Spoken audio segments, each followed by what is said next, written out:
Hello everyone, welcome to What If Saitama Got Teleported to Attack on Titan Part 1. Before we start, please go support Gordon Ramses for writing that awesome fanfic. Chapter 1. The Earth had been a lot of trouble lately. And quite frankly, it still is. Monsters keep appearing from out of nowhere. S-class heroes keep them at bay, but the lower A, B, and C-class heroes are still not provided with real challenges, preventing them from rising in their hero status. Not that they care. If a C-class hero were to fight against a real monster, then they would have quite the challenge to face. But in the world of heroes, anything is possible. For a hero with incredible power that can't be outmatched by anyone, a hero who doesn't do it for the glory or the fame, has made his debut many years ago. And yet he has yet to receive recognition for any of his actions. But this hero did not strive to become one just to get famous. It's his hobby. He does it for fun. This hero's name is Saitama. Or the Cape Baldy as he is registered as in the Hero Association databanks. But we all know him as One Punch Man. Saitama walked through the crowded streets of City Z, the wind blowing against his bald head, his cape flapping ever so graciously.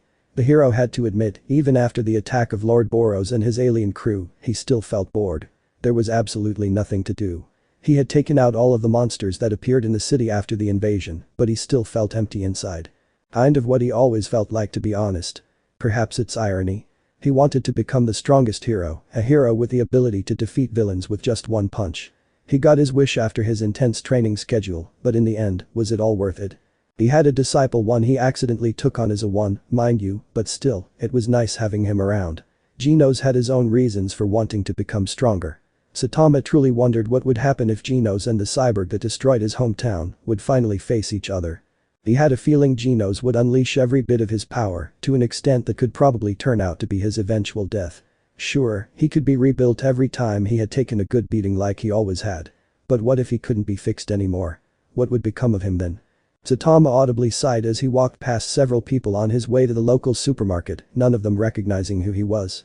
He paid them little attention. He was used to it, after all. All the S-class heroes have their own fan club, fangirls, and lots of money. What did he have? A crappy apartment which he struggles to pay rent for. But at least he has a roof over his head. So maybe life wasn't all that bad. Memories flooded back into his mind. His struggle to become the strongest hero. The many friends he made and the many monsters he defeated along the way. It started with a few punches. But they became less and less until he finally defeated a monster with just one punch. His enthusiasm could not be described at that moment. Those 3 years of training finally paid off. But now, well, he just didn't care anymore. Enthusiasm was a concept he could not wrap his mind around anymore. Although he had felt a small feeling of excitement when Boros made his debut. "Excuse me, sir." "Huh?" Saitama said, shaking out of his thoughts. He looked around, trying to find the source of the voice who just asked him something.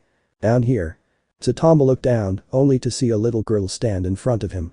"Oh," he said. "Could you tell me where I can find the supermarket?" "Of course. I'm heading there too. It's that odd." Saitama's reply was cut off when the ground underneath him started shaking. The little girl that stood in front of him tripped but grabbed hold of Saitama's legs, preventing herself from hitting the ground as she looked up at the B-class hero in shock. Saitama just had a blank expression on his face as he watched the ground crack underneath them. Taking 2 steps backwards while in the process swooping the girl up and putting her on his shoulders, he watched as the entire ground cracked wide open, revealing a giant gaping hole. Saitama walked towards the hole, placing the girl on the ground. The girl quickly ran away, thanking the hero. Saitama looked down the hole in slight curiosity. "I wonder how far down it goes," he muttered. Considering if he should check it out for himself or just move on, he was about to jump in. Then, out of the hole, emerged a humongous worm. The worm opened its mouth, revealing several layers of whirling sharp teeth. The worm looked down at the bald human in front of him, chuckling grimly. "I am the monster. Death Worm," the worm announced, his voice booming through the city. "I have come to rule over this world along with my children, who are currently ascending to your planet's surface through this hole I made with my power alone." Death Worm. Disaster level. Demon. Saitama looked up at the worm, scratching the back of his head. In a way he did kind of wish for this to happen, but still, why now? He was going to be late for the bargain sale at the supermarket. The last time him and Genos made it just in time. He would not let that happen again. "Hey," Saitama said, looking up at the worm. "Can't you delay your invasion for one day? I'm gonna be late, so could you please go back into your hole and come back tomorrow?" he asked. "You dare to make demands, you human worm?" Death Worm asked as he sped down towards Saitama with an open mouth. "I will swallow you whole." Saitama just stared at the worm with a blank expression of his face. He's a worm. He thought to himself. The giant worm launched itself at Saitama with his mouth open and bit down hard on the hero, and in the process of swallowing, took a bite out of the concrete as well, leaving a gaping hole in it. "Fool," the worm said as he swallowed, feeling the rocks go down his throat. Looking down at the humans who were currently fleeing from the scene, fear consuming the poor souls, Deathworm chuckled grimly. "For far too long you humans have roamed freely across the earth. For years you, your children, and the rest of this disgusting race have looked down upon those who are weaker than you. I am the king of worms. Every day I hear the screams of millions of worms being eaten by birds, murdered, and stepped upon. You humans use my children for fishing. You kill us for fun, thinking that if you cut us in half we'll just grow back. Well, we don't. How about I cut you all up? Or even better, how about I step on all of you? I am Deathworm, and I shall rule over this world." "Well, this is something else," Saitama said to himself as he stood inside the labyrinth of sticky and slimy insides of the Deathworm. "Damn it, I'll need to get my suit cleaned again," he muttered, poking the worm's insides. "I guess I'll just punch my way out," he said, balling his hand to a fist and reeling his arm backwards. The hero was about to punch the worm into millions of pieces, as per usual with his punches, until he saw a bright light emitting from the corner of his eyes. "Oh," Saitama whispered as he turned around. "Must be the exit," he said to himself as he walked towards the light. The light became brighter and brighter until the hero had to put a hand to his face to block out the light. The hero continued walking forward, the light becoming brighter and brighter. Saitama felt a sudden breeze lightly tickle his face, and when he let his hand sling down and opened his eyes, he saw that he was no longer standing inside the Deathworm. No, he was standing in a field of grass. But why a field of grass? That's weird. Saitama muttered to himself, turning around only for him to see that the light was completely gone. "Well, guess I'll just head for that wall," the hero said to himself as he looked up at a humongous wall that stood in front of him. Walking towards it, the hero noticed a lot of destroyed buildings. The wooden frames were rotten and decaying, indicating this place had been long abandoned. Windows had been smashed, and there was a 7-meter-tall human staring down at him. Wait, what was that last part? Looking up, the hero rubbed his eyes to see that there was indeed a 7-meter-tall human looking down at him, with the biggest grin planted on his or her face. He couldn't really make out its gender. "Oh, hi," Saitama said, greeting the human. "Would you mind telling me where I am and how you became so tall?" Instead of giving the hero a verbal reply, the human bent over and grabbed hold of Saitama. Opening its mouth, the human placed Saitama's head in between its jaws and bit as hard as it could. Instead of crushing it, the human roared in agony as it felt several of its teeth break on the skull of the human it had tried to devour. Humans weren't supposed to be this strong, deciding it was for the best to swallow the human whole. The 7-meter human widened its jaws and swallowed the human whole. The giant human turned around and looked at the wall. The human began to walk towards a certain breach that a certain taller humanoid had made just minutes before. There were more humans to devour. The human, also known as a titan, began its walk towards the breach, only to feel a weird sensation emitting from inside its belly. It looked down at its belly, and before it could even react, a gloved hand punched right through it, and a bald human emerged from its belly. Holding his belly and falling to the ground, spraying blood everywhere which began to disintegrate when it landed on the ground, the titan fell to the ground as it looked at the human. Its eyes became lifeless, and for some reason, the shockwave from the blast had completely shattered its nape, rendering it useless and dying. "That's not happening twice today," Saitama said as he looked at the blood on his outfit, only for it to disintegrate. "That's pretty hot, literally," he added, wiping the remaining bloodstains off of his outfit. Looking up at the wall once more, Saitama's ears picked up noise he had heard many times. A sound that is a clear sign a hero is needed. A sound that means there is trouble. A sound of screams. Screams of terror. "Well, since I'm the only one around," Saitama said, looking around just to make sure he was indeed the only hero present at the wall. "I guess I'll help. Well, it's kind of become my duty, but whatever." Bending his knees, the Cape Boldy jumped upwards and with little effort landed on top of the wall. He looked around him, trying to find any form of civilization. Looking down to see what was hidden behind this humongous wall, his eyes widened slightly when he was greeted with the sight of a massive city. He stared at it for a moment, walking across the wall as he looked down to see more of these giant humans walking through said city. He could see the bodies of many dead humans down below. Nodding to himself, he casually walked off the wall and descended. Landing inside of the city, leaving cracks everywhere in the concrete he had landed on, the hero watched as 2 of the giant humans made their way over to him, presumably having noticed his arrival. They stood right in front of him in a matter of seconds, hunger present in their eyes as disgusting smelling saliva dripped out of their mouths. Saitama walked towards the 2 titans and in one swift blow, punched 2 gaping holes through their abdomens. The two titans fell to the ground, not getting up. Saitama sighed inwardly as he continued walking forwards. This is weird.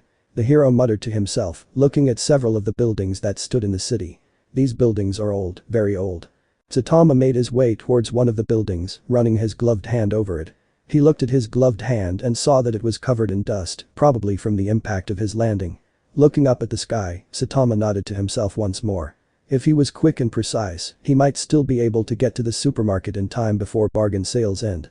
Walking further into the city, the hero punched many more of the giant humans during his trek. Either sending them flying sky high or just punching a hole straight through them. It didn't really matter how he did it or what kind of attack he used. Something was off, however. He had not come across any humans yet, well, at least the ones who were still alive. He didn't know what was happening or what these monsters were supposed to be, but they didn't seem too keen to leave survivors. The corpses he had come across were either missing a leg or their lower abdomen. If only he had arrived a bit earlier. Could it be that these giants were eating humans?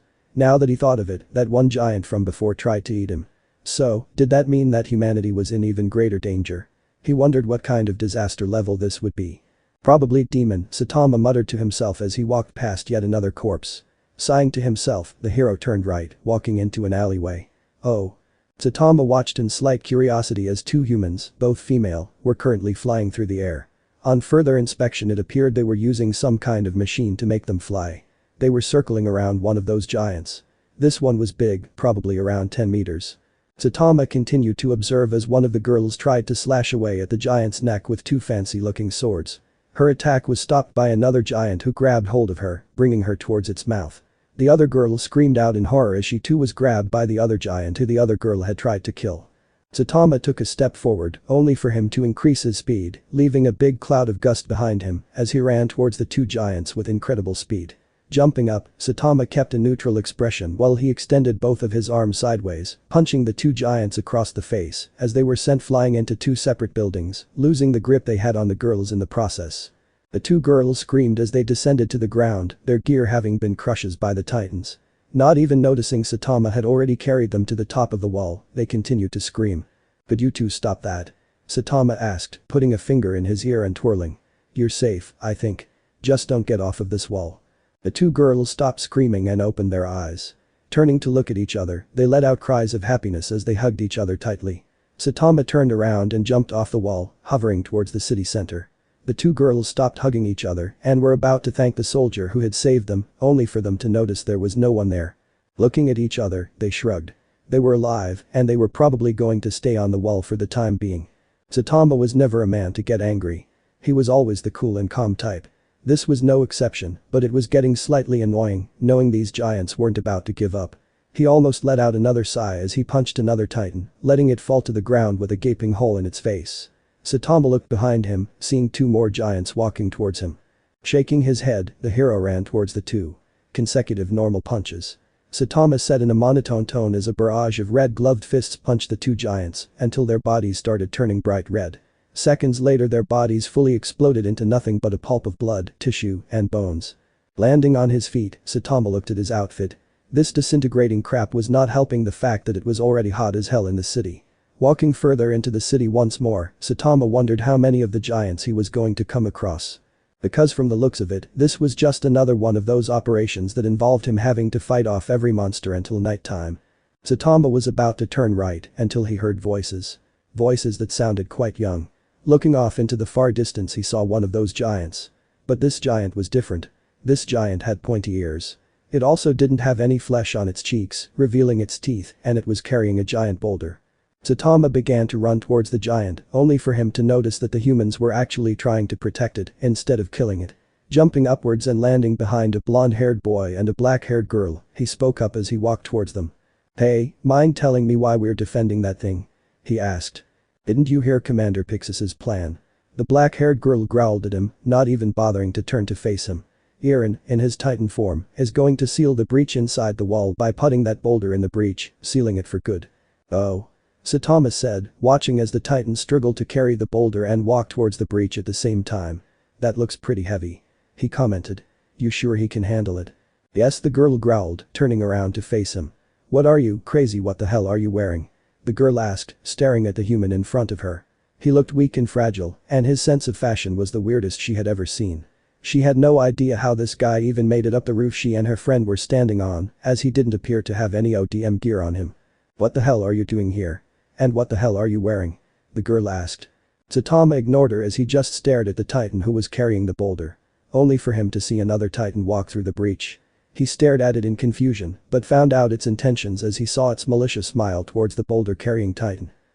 You guys," he said, pointing a gloved finger at the titan. "Answer the damn question," the girl growled at him. "Mikasa," the boy said, turning around to see what was keeping his comrade occupied during these dire times. "Why are you screaming? And who is that guy?" he asked, pointing his finger at Saitama. "That's what I'm trying to figure out, Armin," Mikasa retorted. "You guys," Saitama said, wiggling an obvious finger at the titan. "But why bother? We're so close to victory," Armin exclaimed. "Because it doesn't make sense for him to be up here," Mikasa retorted. "You might really want to look behind. What?" Armin and Mikasa exclaimed, glaring daggers at Saitama. "There's one of those big guys heading for your boulder carrier," Saitama replied. Both Armin and Mikasa turned around, only to widen their eyes in shock. Mikasa was about to use her ODM gear to take out the titan that was heading for Irin, but stopped when she felt a strong gust of wind fly past her. Rubbing her eyes, she looked up to see the strange-looking human from before hovering in front of the titan. "Would you mind moving aside?" he asked the titan, only for it to groan and open its mouth. "Out of the way," a white-haired soldier screamed as she cut the titan's eye, making it fall sideways and giving Mikasa the opportunity to use her ODM gear to cut its nape. The titan fell to the ground, dead. "Oh, Irin!" Armin exclaimed as Titan Irin roared as he lifted up the boulder and slammed it into the wall, making cracks appear above and below the breach, showing how much of an immense strength he had. Saitama looked at Titan Irin in curiosity as it fell on his rear, seemingly exhausted. He cocked his head sideways, only to see Armin flying towards him, using that strange piece of machinery Saitama had seen other humans use to maneuver around. Saitama landed behind Armin, tapping his shoulder. "You need some help with that?" he asked, noticing the boy struggle to free his childhood friend. Armin cut Irin out, but looked up in horror as two titans emerged from behind Saitama. "Titans," he exclaimed, fear dripping from his tone. Saitama turned around to see two more of those giants standing in front of him. Jumping up, he punched the two titans underneath their jaws, sending them flying over the wall with extreme speed. Armin could only stare in shock as he stuttered to get out any words. Any other soldier among the remaining survivors all had the same experience. How in the hell was a simple human capable of such a thing? Judging by their expressions. Came a voice from above, catching everyone's attention. Saitama looked up, only to see a human hover towards him as he landed in front of him. "They are as surprised and impressed as I am," the human continued. Saitama waved at him, a neutral expression on his face. Hi. Chapter 2. A hero or heroine is a person who, in the face of danger, combats adversity through impressive feats of ingenuity, bravery or military strength, often sacrificing his or her own personal concerns for some greater good. Many heroes sacrifice their personal concerns, often putting their lives on the line to assure the safety of others, not knowing if they will make it out alive. Many heroes have come and gone. Many left a legacy to which other heroes find their ideals in to form the shape of their personality. The suit doesn't make the hero. You can have a fancy suit with fancy weapons and immense strength, but suits have their weaknesses. Suits can't be trained. One wrong move and it's over, and the one inside the suit has to face off against the enemy with only his own strength. A normal suit, however, proved to be a key asset for any hero. Was your suit as cool as you, then you would undoubtedly become the most popular hero. Combine that with years of intense training and a high rating by the Hero Association, and you'll have nothing to worry about. Though the high ratings are always given to the S-class heroes. They're called S-class for a reason. However, not all S-class are almighty and powerful. Soon Saitama would find that out for himself. But now he had other concerns. After arriving in this strange land, the Cape Baldy did what he always did. He saved the day kind of. There were some buildings which had not destroyed by Titans. Well, he could always blame it on them. It's not like they would find out or anything. These Titans proved to be little of a challenge to him, as per usual. The humans inhabitants of the city named Trost probably had more trouble dealing with them. Saitama looked at the human that stood in front of him. Rubbing the bridge of his nose, he continued to stare with a blank expression. "Are you going to tell me what I want to know, or are you just going to continue to look like an idiot?" the human asked. Saitama shrugged, looking back at the two teenage soldiers he had just saved. "I don't know," he replied, looking back at the human in front of him. "You mind telling me what city I'm in?" "Answer my question first," the human replied, glaring at Saitama. "Who are you, and how did you become strong enough to punch two titans over the wall? A wall that is 50 meters in height, might I add," he said, crossing his arms. You too? Saitama sighed, rubbing his temples. Every time he saved the day he would be bombarded with the same questions over and over again. How did you become so strong? How can he be like you? Would you like anything from the market, sensei? Okay, that last one was Geno's. But still, the others, well, they were also Geno's. Maybe he should be a bit more social in the future. His attention having been gone for a bit, Saitama blinked before finally answering the human's question. I'm not going to keep repeating myself. I already told some people, why not ask them what's your name again? He asked. It's Levi. Captain Levi. Levi replied. Really, got it. Saitama said, pointing his finger at him. So what city am I in? He asked. I don't have time for this, Levi said, drawing his blades and putting them against Saitama's neck. You'll be coming with me. You have food? Cause I'm starving. Saitama replied, picking his nose. Levi grunted. This guy was nuts when he went in to save those two brats from those two titans. He didn't expect to see a human wearing strange clothes punching the two titans over the wall with little effort. This man. This Cape Baldy. He was strong, very strong. Levi had seen him jump. He had seen him punch. And he saw him not giving a single shit about it all. And what was up with that blank expression of his? Was he bored? No, it couldn't be. Titans weren't boring, they were dangerous. Levi continued to stare at the man. Whatever he wasn't human. No human could pull this off. It was impossible. It would require immense strength and durability. Levi wondered just how much more there was to this human. What's your name? Levi asked, his sword still at Saitama's neck. It's Saitama, Saitama replied, grabbing hold of the two blades and breaking them in two. Any more questions? He asked, throwing the pieces of blade he was holding to the side. Perhaps, Levi replied coldly, detaching the two broken blades and attaching the handles of his 3D maneuver gear to two new swords. He kept his new blades sheathed, however, not wanting Saitama to break off two more. These things weren't cheap to manufacture. I need you to come with me. Sure. Just make it quick. There's a bargain day at the supermarket which I don't want to miss. Saitama replied, putting his hands on his hips. Now, where did I leave my wallet? Saitama blew a bit of air out of his mouth and yawned. He was bored. Very bored. He had been brought to some kind of secret location. He had no idea why, but Captain Levi told him that someone named Erwin wanted to talk to him. In the meantime he had been given some tea and a slice of bread to ease his hunger. Taking a bite from the bread, the hero struggled to swallow. The bread was dry. He downed the tea he had been served and swallowed, puffing in relief when he had finally managed to finish his meal. Sighing audibly to himself as he put his feet on a table that he was sitting at, the hero leaned back into his chair, balancing it on its two back legs. This is pretty boring, Saitama thought to himself, remembering how he had been fighting titans just a few hours before he was brought here. He just wanted to go home and watch some TV. The hero looked at the closed door that stood a few feet from him. Grabbing some breadcrumbs from his wooden plate, he started throwing them at the door, leaving small dents in the wood. Just then the door opened, revealing a middle-aged blonde-haired man, accompanied by Captain Levi and a girl wearing glasses. Saitama just stared at them, not caring that they were looking at him with mixtures of confusion as to why their door now looked like Swiss cheese. So, said the blonde-haired man. You must be Saitama. The man who punched two titans out of existence. He said, walking towards the table and taking a seat across of Saitama. I might have punched more than two, Saitama replied, eyeing the man. You guys mind telling me what time it is? He asked. Not before you answer the questions we are about to ask you. The man replied, taking his seat at the table. The girl who was wearing glasses took a seat beside the blonde-haired man while Levi leaned his back against the wall, staring at Saitama with a neutral expression. My name is Commander Erwin, Erwin announced, holding his hand out. This is Squad Leader Hanji, he motioned to the girl. And Captain Levi, he said, motioning to the male. Saitama stared at the two, his eyes switching from Levi to Hanji a few times. Oh, okay. The hero replied, lifting his feet off the table and placing them back on the ground. He swore he heard Levi mutter something about getting the table dirty. Saitama decided to press on to that subject, instead following up his reply. Can we hurry this up, please? I have to go home soon. Not until you answer us this. How were you able to punch two titans over walrus? Erwin asked, resting his head on his hands which were clasped over one another. I just did, Saitama replied, shrugging. It's not that big of a deal. Those titans weren't really strong at all. Weren't strong at all? Erwin asked, glaring at him slightly. In case you've been living underneath a rock for the last couple of years, titans are strong.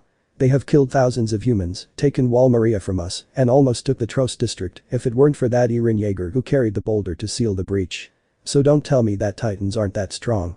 But they really weren't, Saitama deadpanned, staring at Erwin with his usual neutral expression. Have you no respect for those who have fallen to the Titans? Erwin asked, smashing his hand on the table. Levi, are you sure your eyes weren't deceiving you? Erwin asked, turning to the black-haired captain. There's no way a simple-minded man such as him could defeat two Titans with just one punch. Levi shook his head. I saw it with my own eyes. No doubt about it. It happened right in front of me. He replied, looking at Saitama. Many of my lost their lives because of the Titans. Show some respect to those that have perished. I'm sorry to hear that, Saitama replied, bowing his head respectfully. But would you mind telling me why none of you have contacted the Hero Association? He asked, turning to face the Hanji. Why haven't you called them? They would have sent an S-class hero to help you guys deal with your Titan problem. I have no idea what you're talking about, Hanji replied. By the way, how is it you are able to defy the laws of gravity and hover mid-air for several seconds? I just trained really hard. Saitama replied. Now can I go, please? I answered your questions. Erwin shook his head, chuckling to himself. No, you can't. You see, Captain Levi wasn't the only one who saw you in action. We're about to visit Cadet Jaeger before his trial. And unfortunately for you, the military police wants you for themselves as well as Jaeger. I'm sorry, but I'm into those kinds of things, Saitama replied, waving his hands in front of his chest in a dismissive manner. And what trial? The trial which decides if you live or die. Erwin replied. Oh, Saitama said, looking at Erwin. I guess that answers that question. Eren gasped as he opened his eyes to find himself looking at a dark ceiling. He slowly got up and moved his arms, only to find them bound to chains. I see you're finally awake. A voice said. Eren looked over to see he was behind bars, however, in front of the bars were two men that Eren immediately recognized. The one sitting down on a chair was Commander Erwin Smith. The one standing up and leaning against the wall was Captain Levi. They were both members of the Survey Corps with astounding skills. Do you have any questions, Eren? Erwin asked. Where am I? Eren asked as he looked around the room he was in. You're now in an underground cell, Erwin answered. As of now, you're under the military police's custody. We were granted permission to come and see you. What about my friends? Eren asked. They'll be fine, Erwin answered. We're asking them anything that could be related to how you got your Titan power. However, it probably won't be much of a change. Eren widened his eyes as he saw Erwin pull out a key. That's the… Yes, this is your key, Erwin interrupted. You can have it back later, but back in your old home, in Dr. Yeager's basement in the Shingishina district, lies the answer to the mystery of the Titans. Am I correct? I'm not sure, at least I believe that's what my father said, Eren answered, still unsure. So you have amnesia and your dad's gone missing. Isn't that convenient, Levi remarked. Levi, we already talked about how he has no reason to lie to us, Erwin told him, before turning back to Eren. There are things we need to know. I believe we should ask what is it you want. In order to investigate your home, we need to seal the breach in the wall. That is where your powers come in. Like it or not, the Titans have influenced our fate, including the Colossal and Armored Titan. Your will is the key. The key humanity could use to get out of this hopeless situation.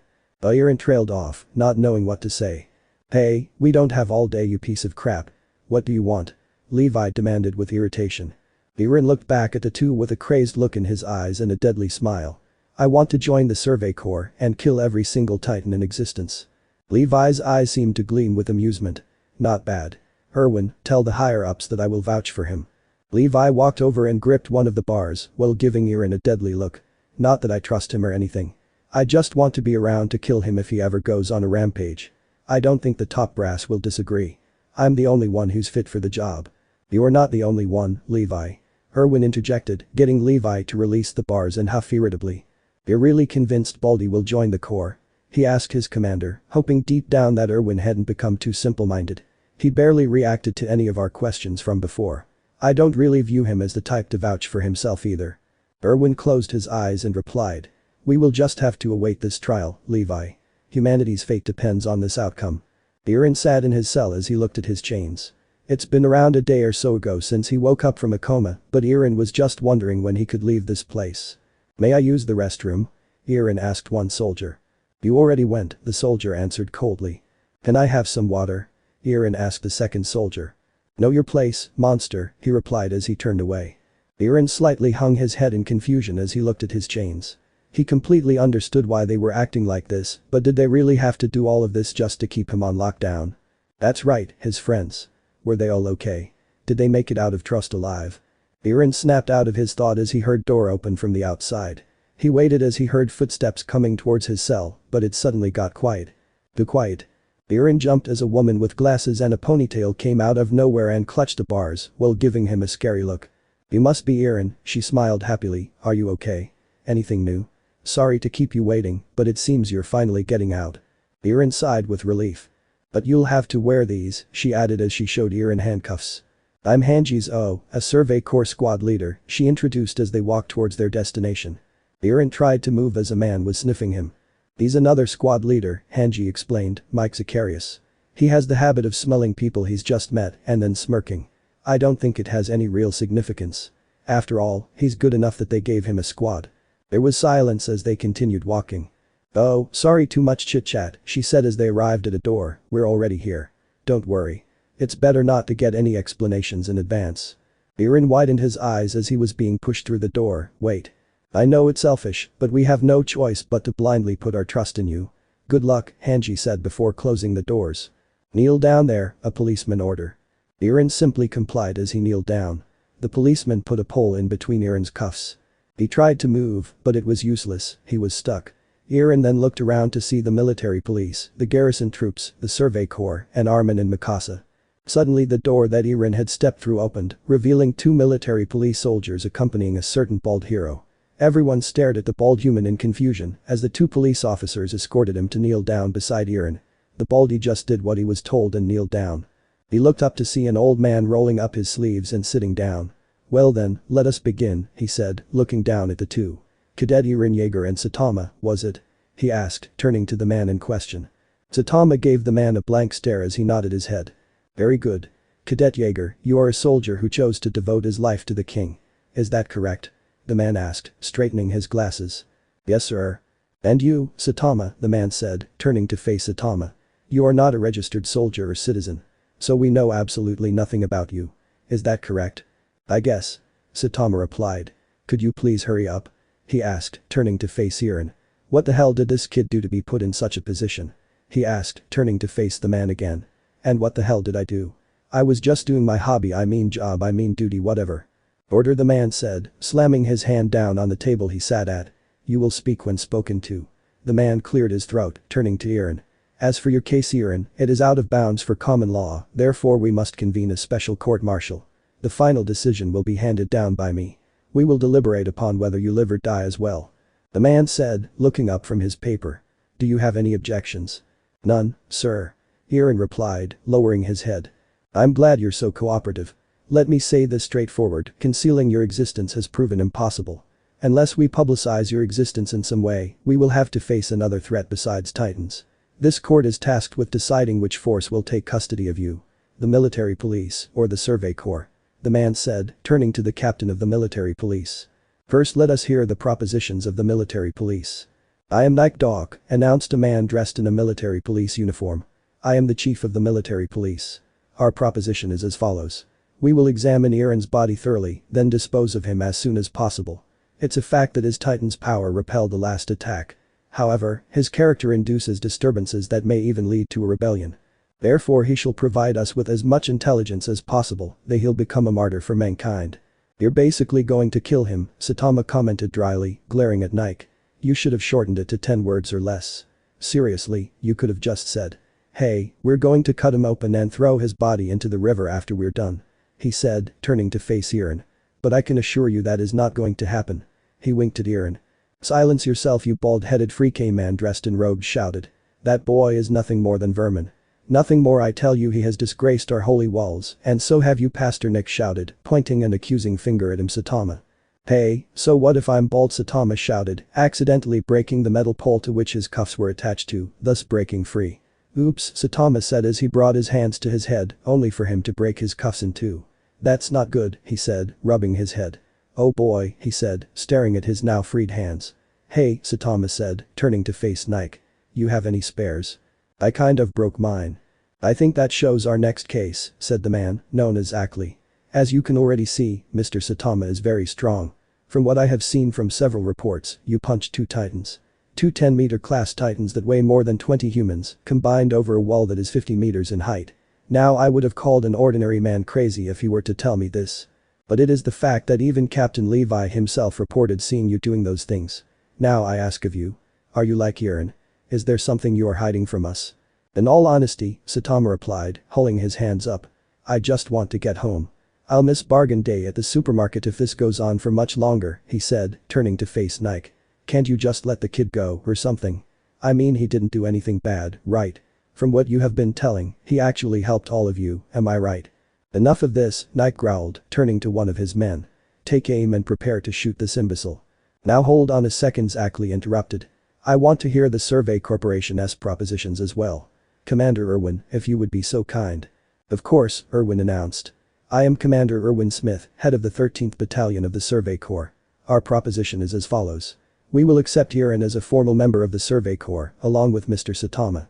Recapturing Wall Maria by using his Titan power, he said while looking at Saitama. And the soon-to-be-discovered extent of Saitama's power. That is all.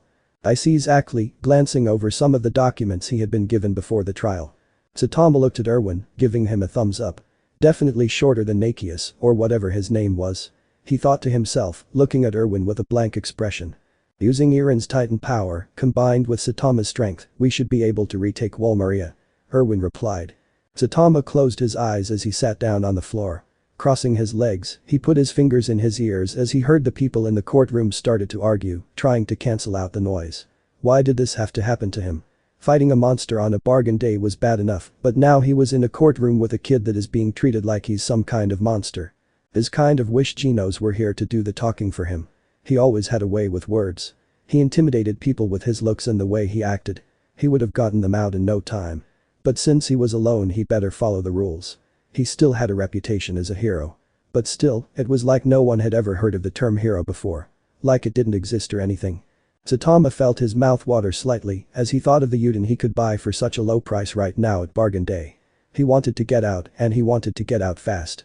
Opening his eyes and turning his head to face Irin again, he saw that the young teenager was currently being kicked to death by Captain Levi. Watching the scene unfold, Saitama stood up and tapped Levi's shoulder. Is that really necessary? He asked. As a reply, Levi punched him across the face. Saitama didn't even move, he wasn't even slightly hurt by Levi's actions. Raising his hand, he spoke up. What's your problem? He asked, karate chopping Levi on his shoulder, literally smashing him into the floor as the young captain was now stuck between it. Oh, crap, Saitama said, grabbing Levi by his collar with his thumb and index finger, pulling him out of the floor. You didn't break anything, did you? He asked, checking over Levi only to see his right arm slightly lower than his left. That's not good, Saitama said, grabbing hold of Levi's arms and raising it upwards, a sickening crack echoing through the courtroom. Now it's even worse. Saitama finished, as slowly pulled Levi's arm down, making the captain flinch. Saitama awkwardly rubbed the back of his head. Sorry for dislocating your shoulder, he apologized while Levi glared daggers at him.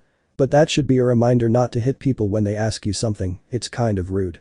As Levi stated before, Commander Irwin quickly announced. He can kill Irin if need be. And as you have now all seen firsthand, Saitama can pretty much take care of himself. Should Levi fail, which I highly doubt he will, then we can have Saitama take care of it. Zackley stared at Saitama. Can you do it? If Irin goes on another rampage, can you stop him? Sure, I can knock him down a few inches. Saitama replied. Now can I go home? Then I have made my decision. Cadet Irin Yeager and Saitama will be handed over to the Survey Corps. Zackley announced. Saitama sighed inwardly. He wasn't going to make it in time for the bargain day at the supermarket, was he? Chapter 3. Irin let out a yawn as he looked at the scene in front of him, the former Survey Corporation's HQ coming into sight. Looking to his left, he saw Captain Levi stare at him with that neutral expression of his. Shuddering, he turned to face the Cape Baldy, only to see him staring at him with an equal neutral expression of his own. Irin truly wondered if everything he had heard was true. Had this guy seriously punched two titans over Walrose? He saw him literally chop Captain Levi into the floor, but still, was he really able to do such a thing? If so, then he would like to have a long talk with him. Saitama, the man with incredible strength. He came out of nowhere and just got accepted into the Survey Corps by Commander Irwin. Irin had to train 4 years to even become a soldier for humanity, but this Saitama was accepted in the ranks like it was nothing. This angered Irin. Like how Saitama had trained as hard as he had done in his years in the 104th. Irin gritted his teeth in anger and frustration. He watched as Saitama shifted uncomfortably on his horse, constantly muttering words Irin could not make out. Saitama might be strong, yes. But he was strong too. Eren Yeager, the cadet who was eaten by a titan and returned from the dead, transformed into the enemy he hated the most. Damn, this is uncomfortable, Saitama muttered as dismounted his horse. I'll just run. Eren's eyes widened as Saitama suddenly disappeared off his horse, leaving a long trail of gust behind as he almost knocked over several Survey Corps members off their horses. How did he? Eren asked, turning to face a female Survey Corps member. Did you see that? He asked. The woman, as shocked as Eren was, blinked a few times before turning to face the young teen. To be honest with you, I have no idea, she replied. Captain, what do you think? I mean, you've seen and got a personal display of his power, she said, turning to face her captain as she cringed, remembering what Hanji had told her about Levi's beating by Saitama. Well, it was more like a KO than a beating. I don't know what to think of him, Petra, Levi replied. The things I have seen him do are beyond my imagination. He punched 2 titans over wall rows, and reports have been rolling in about him punching even more titans to smithereens, he said, looking back at her. The way I see it, we better stay friendly to him. He said, wincing slightly as he looked at his right shoulder. Amazing, Petra said, looking off into the far distance as she saw the HQ becoming bigger and bigger, indicating they had almost reached their destination. I wonder whose team he's going to be on, she mused to herself.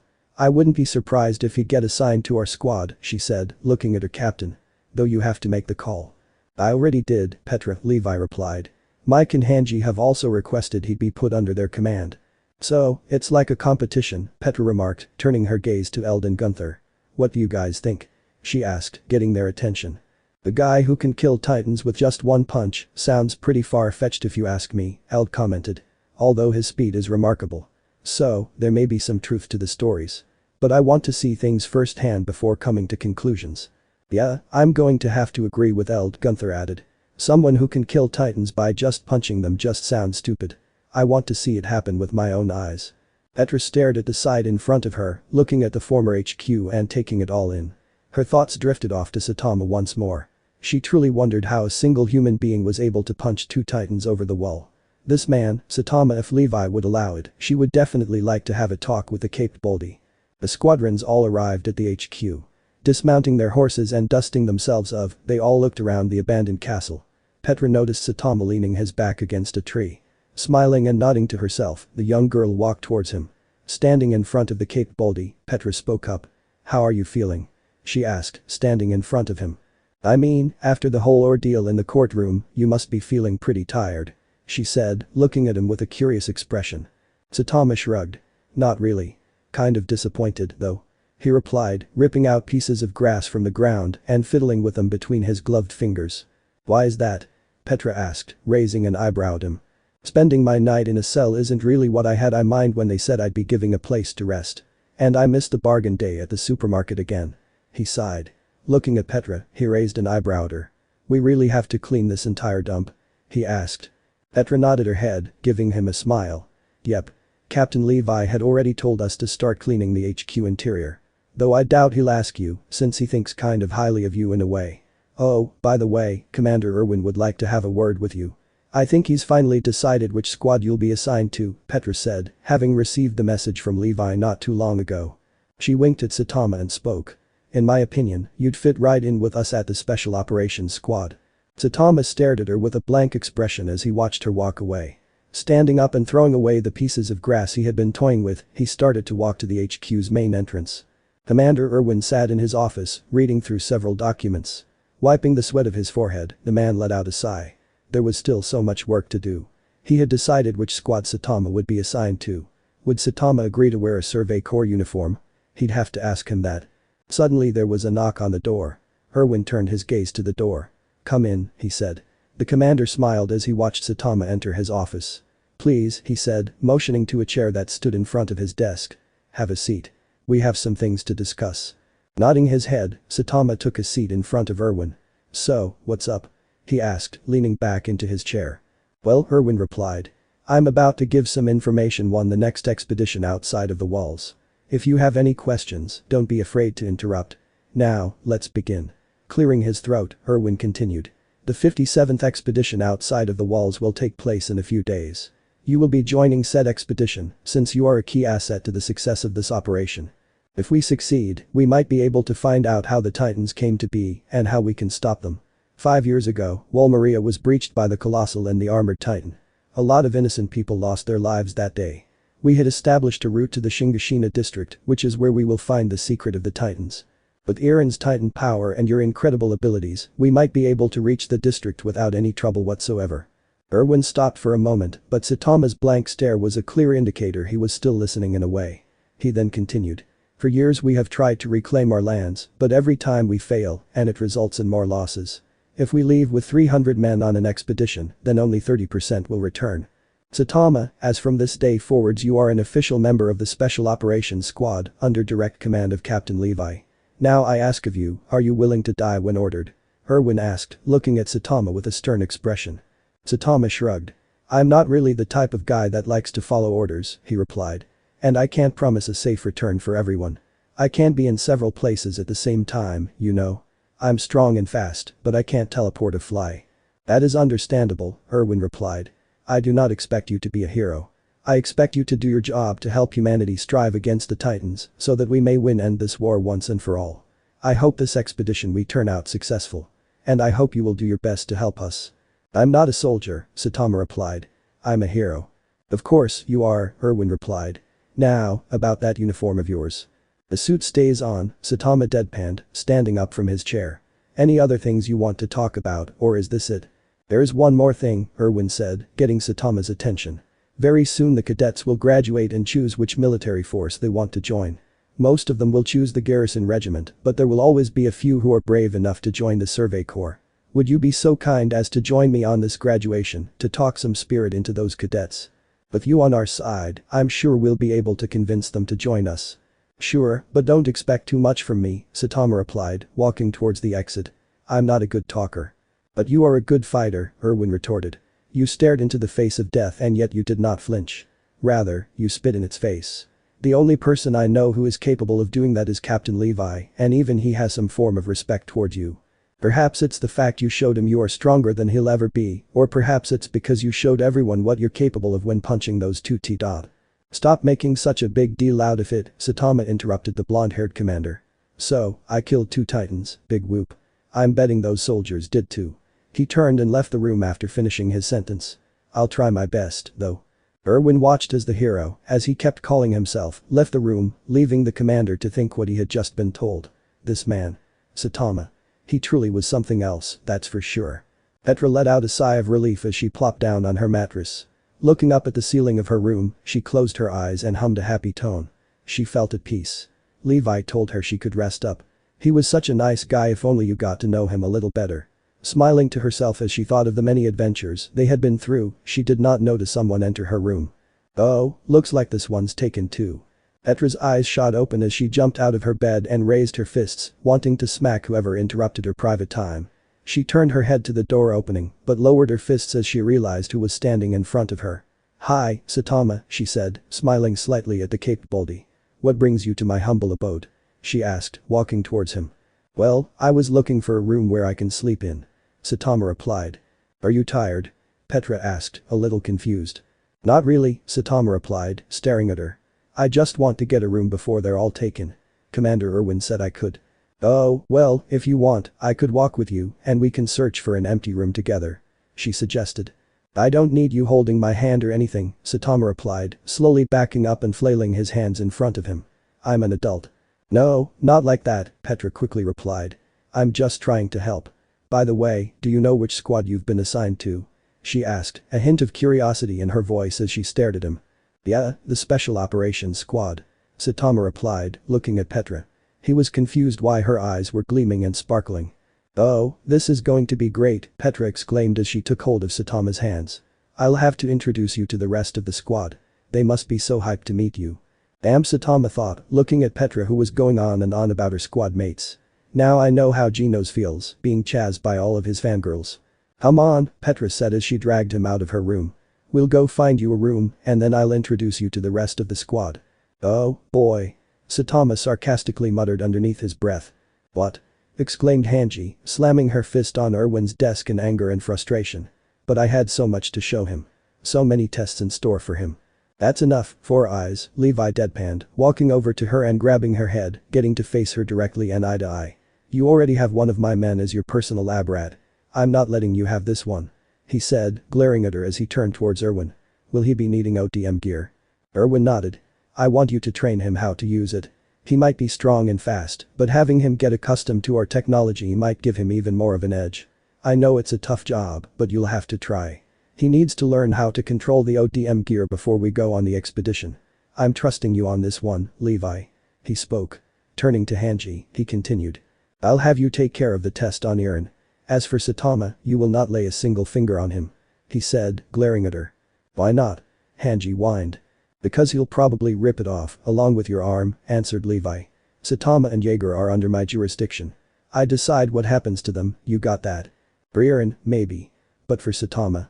No way, she replied, laughing hysterically after she had finished her sentence. You'll probably get chopped into the floor again like last time. I mean, did you see how he beat you up with just one punch?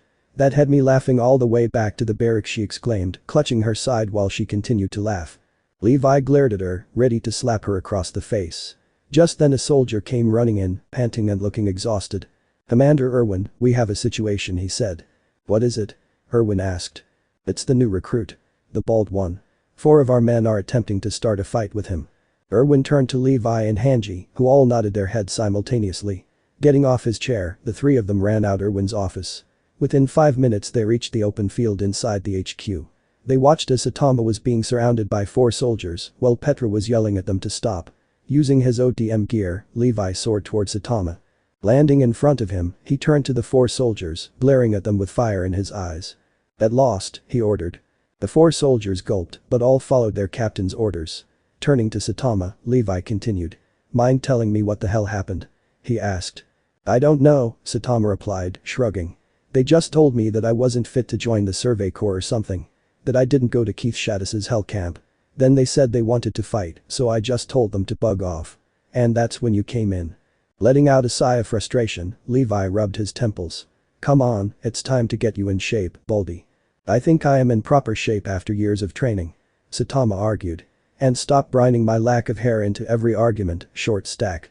Chapter 4. Captain Levi and his companion walked through the open fields near the HQ. Levi turned his gaze to Saitama, who was fiddling with his recently attached 3D maneuver gear. He watched in slight curiosity as Saitama tried to figure out how to hold the handles correctly. Hey, he said, getting his attention. Once we reach a set of trees, we'll begin our exercise. This is going to be hard, but trust me, you'll need it.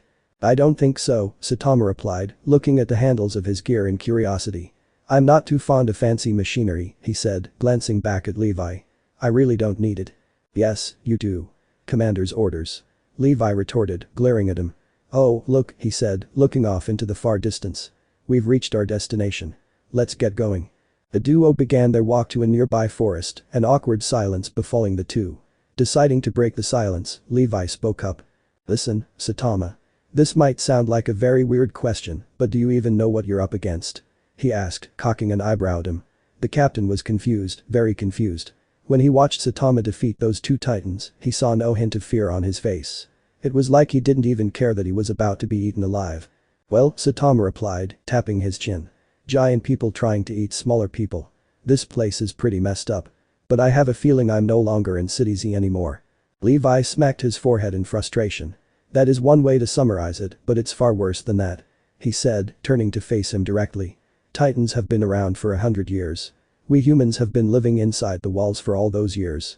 We, the Survey Corps, are one of the 3 military forces humanity has.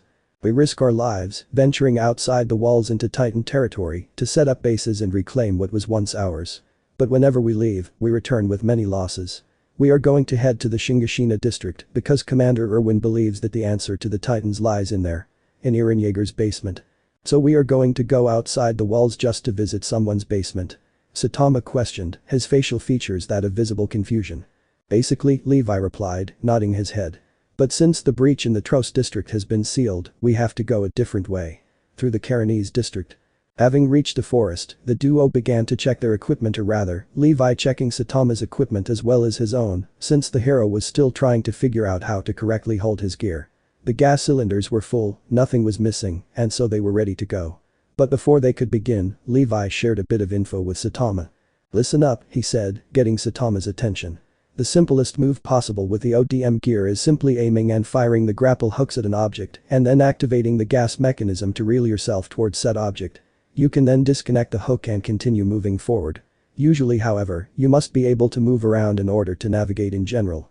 Therefore, everyone including you tends to use their momentum in order to swing around targets, not only in rectilinear patterns, but also slaloming between objects and, yes, even titans. Care to repeat that? Saitama asked, scratching the back of his head as Levi simply smacked his forehead once more. Aim the handles at your target, then pull the trigger. Pull the lower trigger to retract your cable, you can then use said cable to fire at another object. Levi replied. Grabbing hold of his handles, the young captain aimed them at a nearby set of trees. Pulling the triggers, the cables shot out of their holsters and impacted on a nearby tree. Saitama could only watch in curiosity and slight awe as he saw Levi soar towards the trees. Okay, Saitama mumbled to himself. Aim the handles, he said, aiming his handles at the tree next to Levi. Then pull the trigger, he continued. The Cape Baldy watched as the two metal cables shot towards the tree he had aimed them at. Getting ready, Saitama watched as the cables collided with the tree. And now retract. The cables retracted themselves and Saitama was pulled forward. Looking down, he watched as his feet were lifted off the ground. Turning his gaze forward, he saw the tree closing in. He looked at Levi, who just nodded his head as he shot his cables to another set of trees. Deciding to do the same thing, Saitama retracted his cables as well and shot them into another set of trees. The Cape Baldy looked down at the ground to see he was soaring through the sky at quite the height. Well, he has soared through even greater heights and without ODM gear. Well, this was kind of fun for him actually. Going on an airplane or simply doing it himself wasn't really all that fun. Could he call what he did flying? Normally he would just jump up and soar through the sky for a couple of minutes. Deciding to leave the question for tomorrow's Saitama, he retracted his cables once more and repeated the process he and Levi had been doing. This guy, Levi thought to himself, looking down at Saitama as he used his ODM gear at its full potential. It's like he has been doing this for years. But it can't be. We've just met him yesterday and he's already outdone some of the Survey Corporation's members. Has he been secretly training himself for this moment or something? Yeah, that's probably it. No way can a guy be this good without having trained for years. Hey, this is pretty fun, Saitama called out to Levi, shaking the captain out of his thoughts. Really? Levi questioned. Well, let's see if you can keep this up for 5 more minutes, then we'll talk. Saitama watched as Levi seemingly increased his speed, soaring a few meters in front of him. Nodding to himself, Saitama followed the captain. Is this how Tatsumaki feels every time she uses her telekinetic power? Deciding not to think about it, Saitama continued onward. 5 minutes had passed. 5 whole minutes of constant swinging, cable firing, and the use of gas. The ODM gear was a key asset in humanity's fight against the Titans. Levi had been trained to use it at a very young age, so he knew how it worked right up to the slightest detail. They didn't call him humanity's strongest for nothing. Though sometimes he regretted that title. He wasn't strong enough to save the ones he cared about, and it still haunted him until this very day. Levi panted heavily as he finally reached the other side of the forest. He turned his head back and smirked. Saitama wasn't here. He was probably way behind. The fool must have gotten himself tied between his cables or hit a tree. He said to himself, shaking his head as he could already imagine what it would look like. Oh, there you are. Slowly turning his head, Levi's eyes widened when they fell upon Saitama, who was standing behind him with a neutral expression planted on his face. Levi's right eye twitched in a way it had never done before. How, he said, slowly walking towards Saitama with a menacing look on his face. His eyes burned with anger and frustration. "In the hell were you able to catch up to me without me even noticing?" "Oh, I kind of got bored of flying and decided to run the rest of the way. I'm surprised you didn't see me, because I clearly saw you when I passed you," Saitama replied. "You're lying," Levi stated, crossing his arms. "I would have noticed you passing me. My senses aren't that bad." "Well, I did. Believe it or not," Saitama replied. Suddenly, a loud yawn escaped the Cape Baldy's mouth. "Hey," Saitama said, scratching his cheek. "You mind if we go back? I should not have done this on an empty stomach." "No," Levi replied, glaring at him. "We've only been training for 5 minutes. The expedition starts in a few days. We have to train more," he said, crossing his arms. "I promised Erwin I'd have you ready. And I tend to keep that promise." "Well, I'm getting pretty good at it," Saitama retorted. "Being good at it doesn't mean you can handle it. What would you do when you come face to face with a Titan and you get yourself hurt or you break something or sprain your muscles and you can't punch anymore? You don't even know how to use the gas cylinders correctly, let alone know how to use the blades," Levi stated. Unless you intend to punch every single titan into oblivion. Which I highly doubt you will. Letting out a sigh, Saitama began to walk towards the forest. The hell are you going to do? Levi asked in confusion, following him. Saitama's reply was simple. He balled his hand to a fist and simply punched the tree. Said tree was sent flying hundreds of meters into the air, along with several other trees. Levi's eyes widened and his mouth stood slightly agape. ODM gear was obsolete for Saitama, that's for sure. Saitama turned to face Levi, staring at him with a neutral expression. Are we done? I'm kind of hungry. Commander Erwin sat behind his desk. Leaning back into his chair, he let out a sigh of relief as he looked at all of the paperwork he had finished reading. It was quite a lot and quite frankly, the commander was tired. It was already dark outside and some of the Survey Corporation's members had already gone to bed. But not him. No, he was waiting for someone. Looking down at one of the documents, he smiled a bit when he read the cover. Saitama. Grabbing hold of the document once more, he opened it and started reading out loud. Name. Saitama. Sure name. Unknown. Age. 25. Height. 175 centimeters. Erwin stopped to flip the page before continuing. During the breach of trust, he appeared seemingly out of nowhere.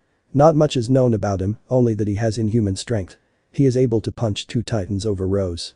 His other capabilities consist of jumping to heights physically and scientifically impossible, the ability to hover for an undocumented period of time, superhuman speed and endurance, along other features we have yet to uncover.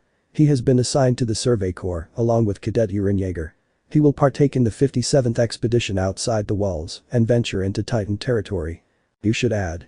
Annoying the hell out of a superior officer to that list, too. A voice said, interrupting Erwin. Looking up from the document, Erwin nodded his head to the one who stood in the door opening. Levi, he said, motioning for the captain to enter. So, how did the training go? Did Saitama fail miserably and did you have to scold him? He asked, placing the document back on his desk. The guy is a natural, Levi replied, crossing his arms and leaning back against the wall. He knows how to manage the ODM gear. It's like he has been training for years, but yet it's the first time he's ever used it. But as much as I don't like to admit it, I think the gear will just hold him back. Oh, Erwin said, cocking his eyebrows. And why is that? Because the guy was able to outrun me, even when I was using my gear. We raced each other to the edge of the forest. When I arrived, I found the guy almost half asleep. Must have been lying there for 10 minutes or something. Levi said, shaking his head. To think I would ever hear this coming out of my own mouth. But I think it's safe to say this guy can pretty much take on anything thrown at him, including titans. And you are sure he can positively ensure his own safety without the need of a backup squad to assist him? The guy literally punched a tree several hundred meters into the air, with a root still attached to it. And to top it all off, due to the impact of his punch, even more trees were sent flying, along with their roots, to Levi cut the commander off. I'm telling you, this guy is capable of things we cannot possibly imagine. Erwin, have faith in him. Rubbing his temples, Erwin spoke up. Where is he? He asked, looking back at Levi with tired eyes. Currently inside the barracks. Petra is showing him his room and the mess hall. Levi replied. Why do you ask? Give him ODM gear and tell him he can use it if he wishes to. If he truly is as fast as you say he is, then he will be able to keep up with our horses and keep in formation. As much as it sometimes pained him to admit, Erwin Smith was a man who liked to be in control of several things. Saitama, however, proved to be far more difficult to follow standard military protocols. He only hoped following orders was one of his strong points. Just point him to the nearest titan and punch. Couldn't be that hard, could it? Saitama let out an audible yawn as he and Petra walked through the barracks. It had been a couple of hours since his training with Levi. The food he was given wasn't too bad, but the bread was too dry again and the soup was a bit too thick. Looking to his side, he noticed Petra staring at him with a smile planted on her face. Is something the matter? Saitama asked, rubbing his cheek. Do I have soup on my face? Or bread? Or both? Petra chuckled, shaking her head. No, you're good, she replied. So, from what you've told me during dinner is that you can use the ODM gear, but you don't have to, right? She asked. Saitama nodded his head in confirmation. That's pretty weird, but I guess that suits you. Hey, what's that supposed to mean? Saitama asked, slightly offended by her remark. Nothing, Petra replied, waving her hands in front of her in a dismissive way. It's just well everything that has been going on for the past 2 days. First trust is breached, then we find out a human is capable of turning himself into a titan, and then you show up. The guy who punched 2 titans over wall rows. I don't get why all of you are making such a big deal out of it, Saitama said, shrugging. So, I punched 2 titans over a wall, big whoop. You shouldn't do all of this whole praising thing. Why not? Petra asked, raising an eyebrow at him. Because it doesn't make any sense. You should be praising the guy who carried that boulder and plugged up the hole. Saitama replied. Putting his hand in his pockets, he continued. Instead that kid gets treated like a monster. Just because he looks different doesn't mean he should be treated different. But he's a titan. Nope, I believe he's still human, just like you and me, Saitama cut her off. Letting out a sigh, Petra came to a halt when they reached her room. Well, I guess this is goodbye. She said, holding her hand out. I'm just going to bed, Saitama deadpanned. I know that, Petra replied in a sarcastic tone. It was a figure of speech, dummy. Looking down at Petra's hand, Saitama held out his own and shook hers. Saying their respective goodbyes, Petra turned to her room and entered it, locking the door behind her. Saitama turned around and saw that his room was on the opposite side of hers. Well, that's just convenient, he said, opening the door to his room. He entered his room and closed the door behind him. Walking towards the bed that stood in the upper right corner of his room, he plopped down onto his bed and rested his head on his pillow. Looking up at the ceiling, the capability slowly closed his eyes. Just a few more days until the expedition. He wondered, would he be riding a horse? Because if that were the case, then he'd rather be running. Chapter 5. The morning sun shined brightly over the dew-covered grassy fields near the Survey Corporation's HQ. Inside the HQ, near the barracks, soldiers were starting to awaken, either rubbing the sleep out of their eyes or doing some morning exercises. Among those soldiers was Petra. But she did not rub the sleep out of her eyes, nor did she do morning exercise. No, she was currently doing something not a lot of male or female soldiers do. She was combing her hair. Humming a song from her childhood days to herself as she combed her hair down, she flinched when she pulled a bit too hard on her comb. Placing the comb on a nearby shelf after she had finished, she walked towards her mirror. Placing her hands on her hips, she nodded to herself. The day's going to a different kind of day, she said to herself, fiddling with her uniform to get it straightened. The day was indeed going to be a different day. She, along with Au, had been tasked to watch Saitama and observe him in a way. She liked the fact she could spend some more time with her new comrade, but disliked the fact Au was joining her. Not that she did not like Au, but the way he had been acting recently scared her a bit. It was like he was having personality switches or something. Deciding to ignore it, she turned to walk to her room's exit. Grabbing hold of the doorknob and twisting it, she exited her room. Walking towards Saitama's room, which was opposites of hers, she knocked and waited for him to open. She wondered what Saitama would be doing today. She knew Commander Erwin wanted to talk to him about some things, but she had not been told what. Also, her curiosity tended to take the better of her from time to time. So, she should leave out questioning Saitama for today. Petra was shaken out of her thoughts as the door opened, revealing a fully dressed Saitama. Had he slept in the same clothes he had been wearing for 2 days? Oh, it's you, Saitama said, staring at her with a tired expression. Listen, I'm going to get some more sleep. Hope you don't. Oh no, mister, Petra cut him off, pushing the door open and grabbing hold of Saitama's wrist. We need to get you outside. Just because you're strong doesn't mean you can be a slacker. Oh okay, Saitama replied, wiggling his wrist out of her grip. But can we get some breakfast first? 'Cause I'm starving. You tend to say that a lot, Petra remarked. Let's get going, then, she said, turning around. I heard they're serving some pretty good soup. Saitama inwardly sighed. The soup he had eaten yesterday wasn't that bad, but it wasn't good either. Either way, he followed the brunette through the hallways of the HQ. They passed several rooms, and in said rooms resided soldiers. Soldiers that all had a look of distrust on their faces when they laid eyes upon Saitama. Not that it bothered him, though. He was used to it by now, the stares of distrust and disapproval. But he didn't become a hero just for the people. No, he did it because he wanted to. Would he ever quit being a hero? He could not say for sure. It was still a fun thing to do. Everyone had their own reasons to become a hero. Some did it for fame, others of glory. Heck, even Genos had his reasons. Genos? The Cape Baldy wondered how he was doing. Ever since he arrived in this strange world, with absolutely no form of communication whatsoever, he had not been able to know how his disciple was doing. Genos' reasons for becoming a hero were justified, yes, but the teen still had much to learn. Saitama truly wondered when Genos would finally face off against the cyborg who destroyed his hometown. Would he be there to cheer him on? Would he be there to help him out? Either way, these were the thoughts that went on in his mind on his way to the mess hall. Saitama turned to face Petra who, in return, turned her head to him. Is something the matter? She asked. No, Saitama replied. Just your slight case of bed hair, that's all. He joked. What? Petra exclaimed, holding her head in shock and rubbing her hair down. I thought I combed it perfectly.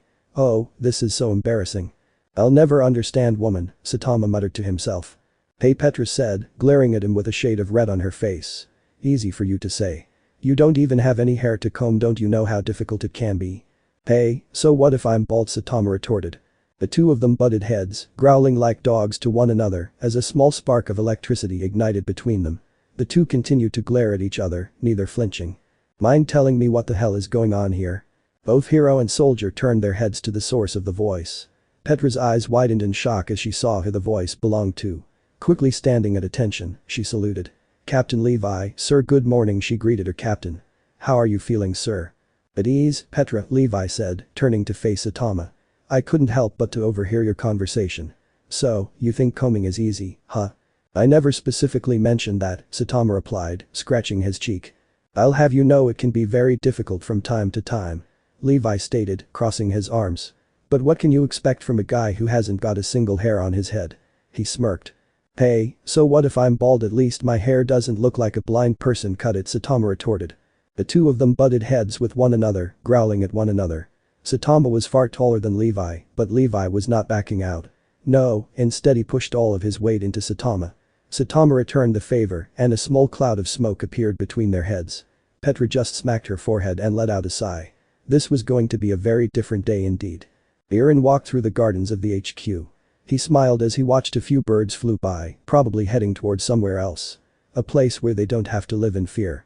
Not that they had anything to fear. Titans didn't eat birds. Lucky bastards. Letting out a sigh of relief as he sat down underneath a nearby tree, he leaned back into said tree and put his arms behind his head. Today was a good day. He had finished cleaning the stables, and Gunther told him he could take a break even though he was to be watched at all time. Ah well, Gunther was the one who would get into trouble for forgetting to watch him after he had left for the toilet. Now Eren could at least have some privacy. Closing his eyes, Eren slowly drifted off to sleep. PSST. Fuck. Now what? Eren turned his head sideways, only for him to see nothing but grass and a few flowers. Shaking his head, he closed his eyes once more. Up here. Opening his eyes again, Eren looked up at the tree, anger clearly present on his face. Hey, would you cut it out? I'm trying to rest, he hissed at the person who sat on top of a tree branch above him. Peeking his eyes to get a better look, his mouth went slightly agape when he saw who was sitting on said branch. Saitama. Is that you? Oh, Saitama said, jumping down from the tree. So, you know my name, he commented, sitting down next to Eren. Listen, don't tell anyone I'm here. He said, his tone getting serious and anxious at the same time. Why not? Eren asked in confusion, raising an eyebrow at him. I'm hiding from someone. Saitama replied, leaning to his side and peeking his head around the corner of the tree. There's this girl with glasses who wants to do experiments on me. I said I wasn't interested in those kinds of things, but she just doesn't get the hint. Girl with glasses? Eren repeated, tapping his chin. You wouldn't be talking about Section Commander Hanji, now would you? He asked, tapping Saitama's shoulder. Yeah, I believe that's her name. Saitama replied.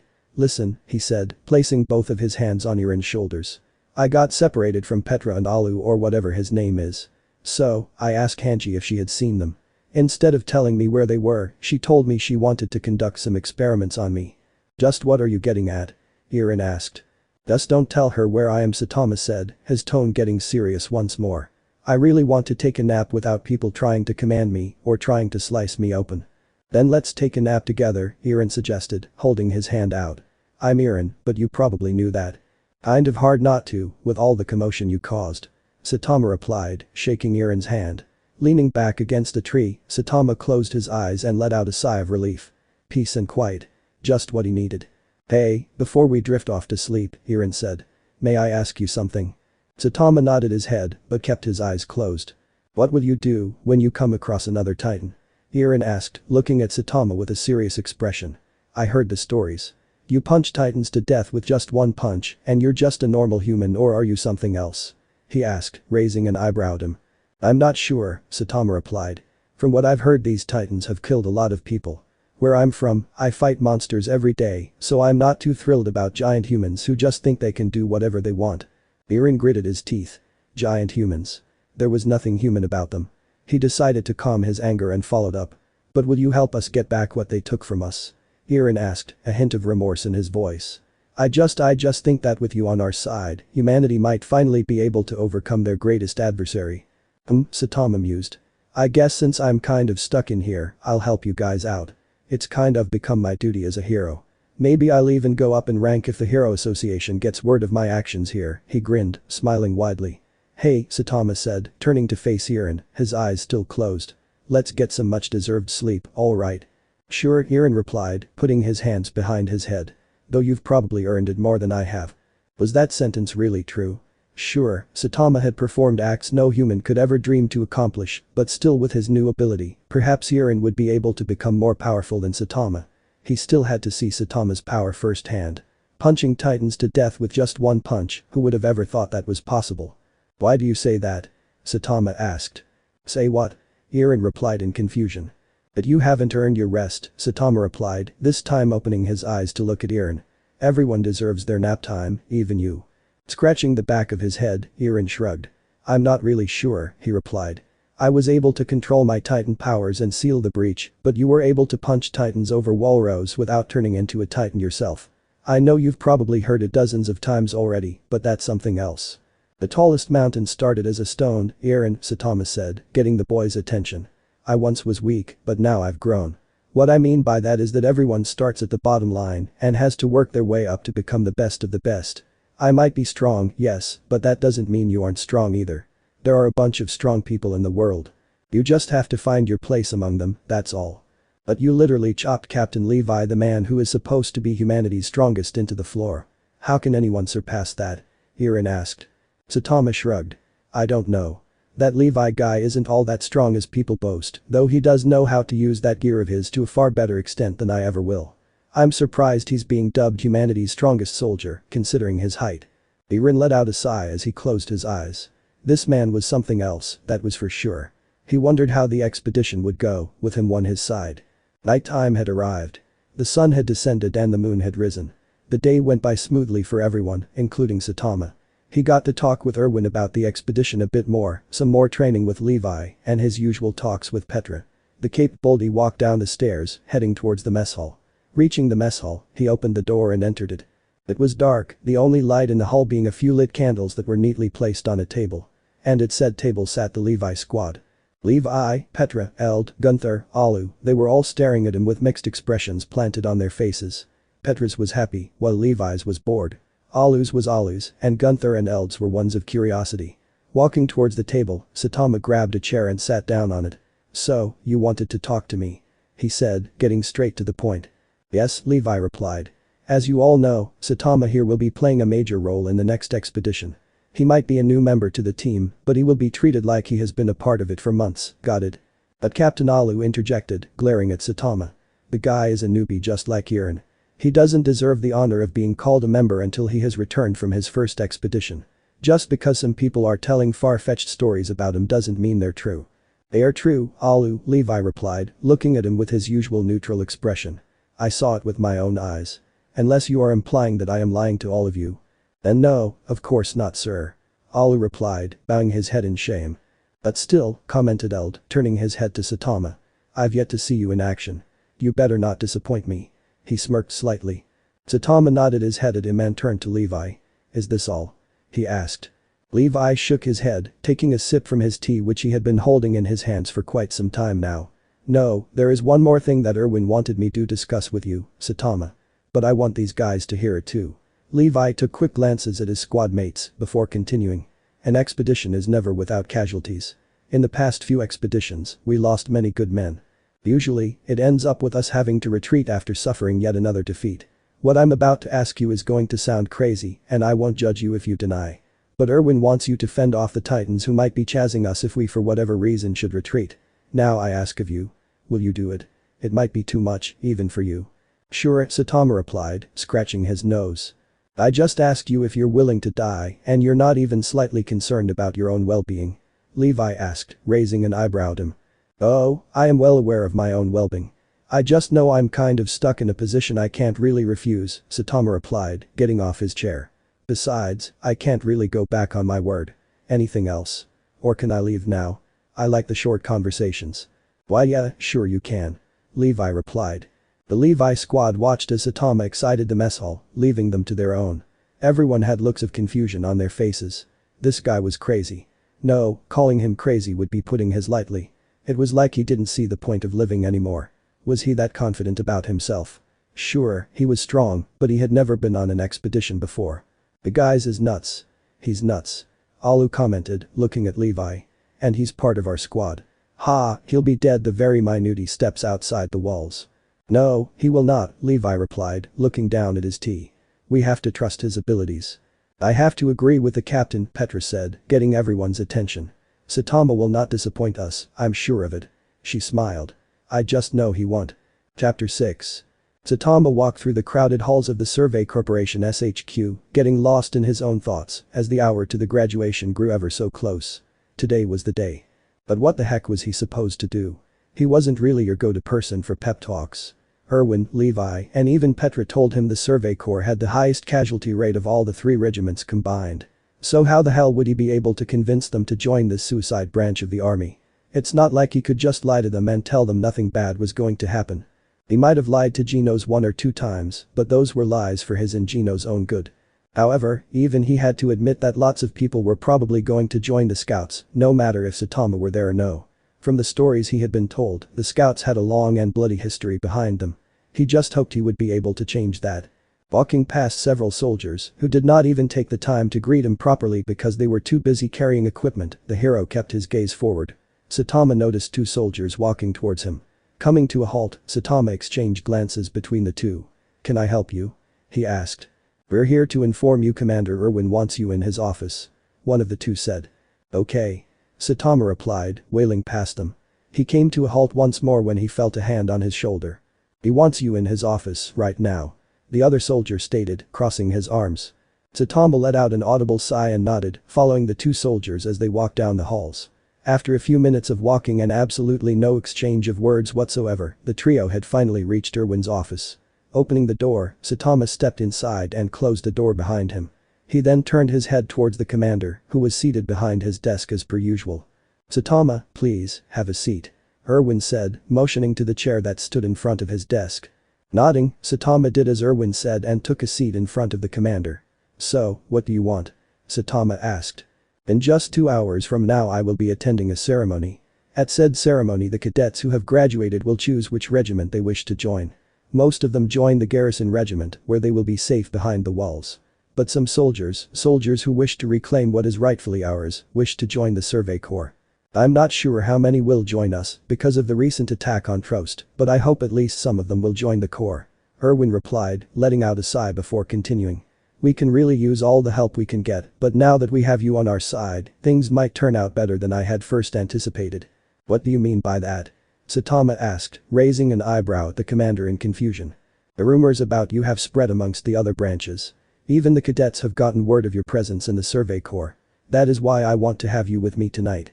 I want you to tell them who you are, what you have done, and what you are planning to do.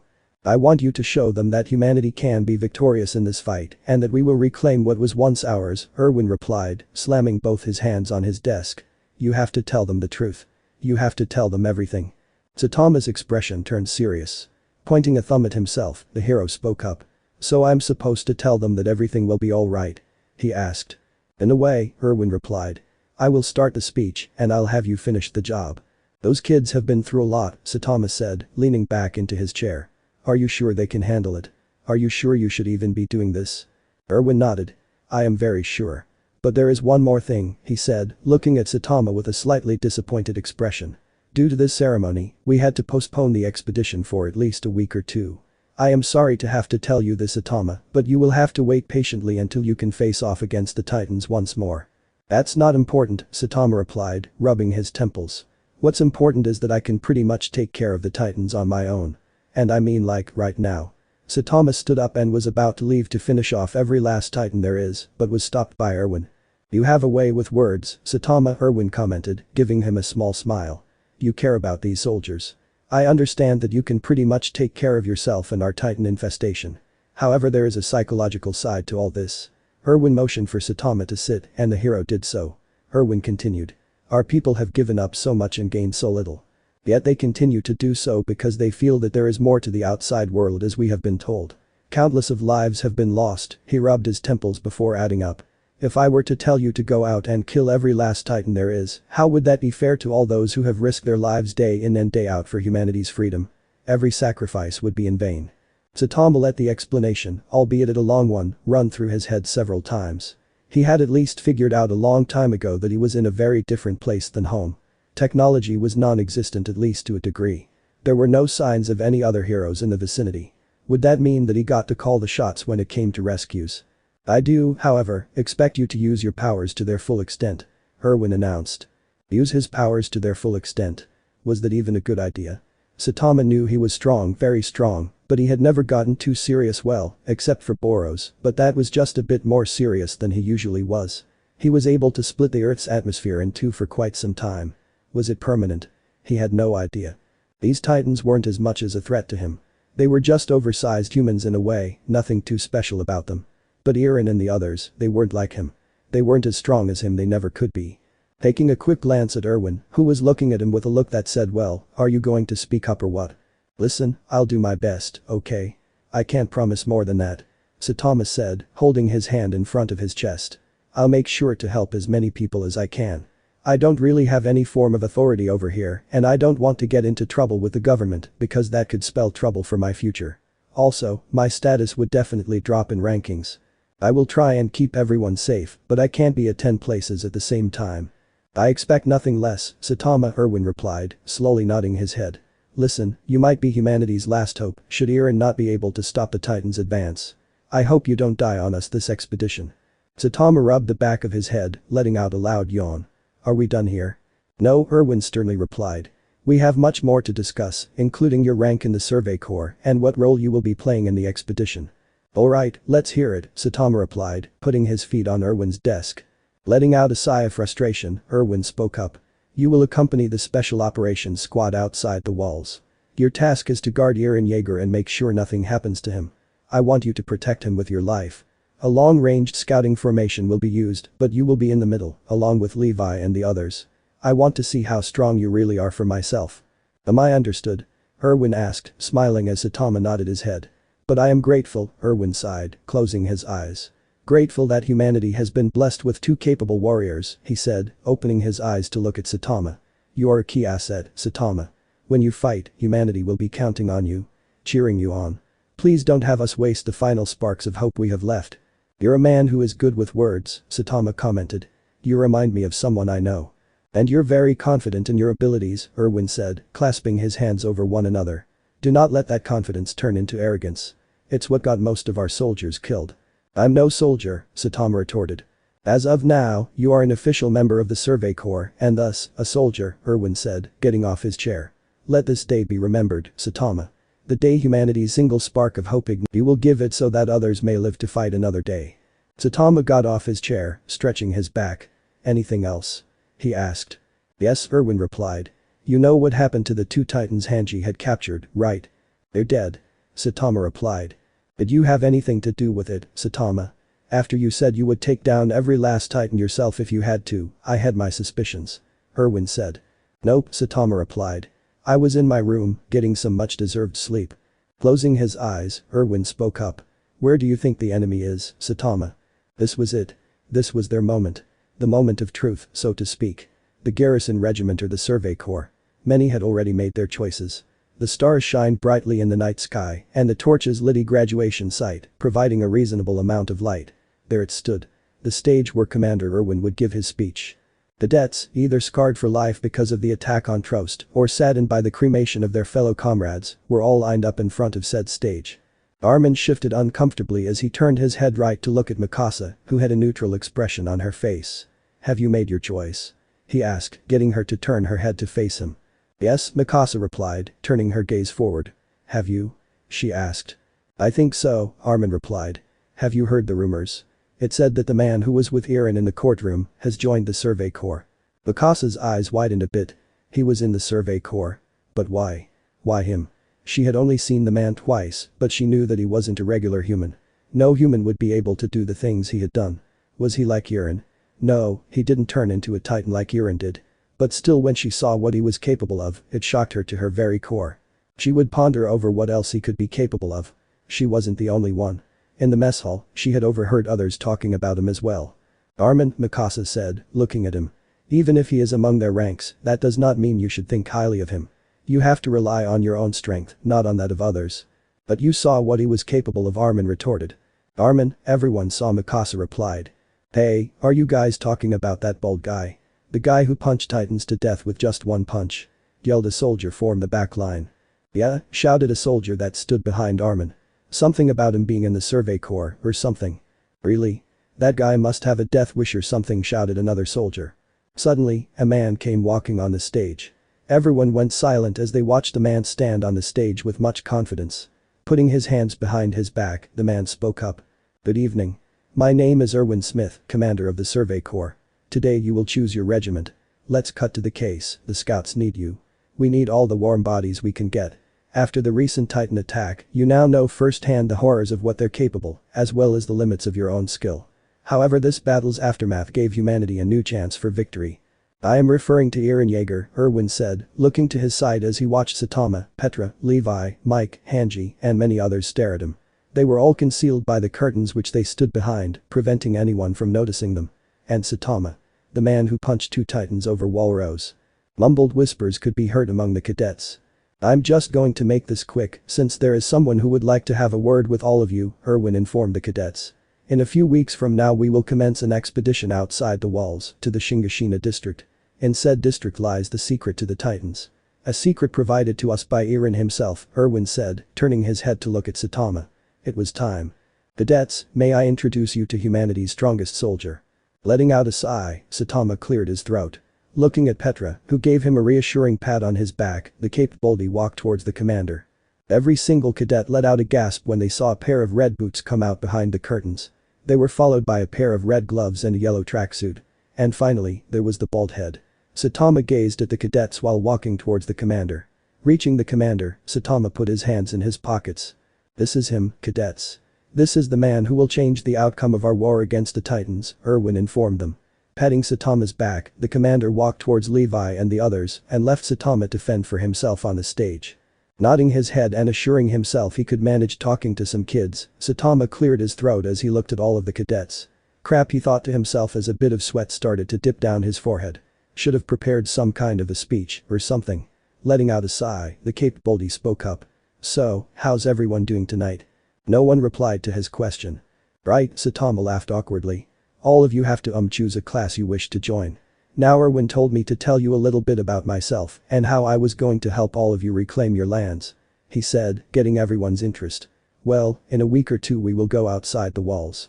Meaning that whoever chooses to join the Survey Corps must be willing to join us, I guess. Clearing his throat, the hero continued. You know what, he said, his tone and posture getting serious. There is a 40% chance you will die on the expedition. Everyone let out a small sigh of relief. Then there is a 30% chance you will get eaten. Then there is the 10% chance you will get lost or lose your horse. And then there is 10% chance of getting stamped upon. Oh, and let's not forget about the 5% chance of getting mortally wounded, he informed them, staring at them intensely. And then there is the 5% chance you will survive the expedition. Everyone's eyes widened in shock as they began to whisper among themselves.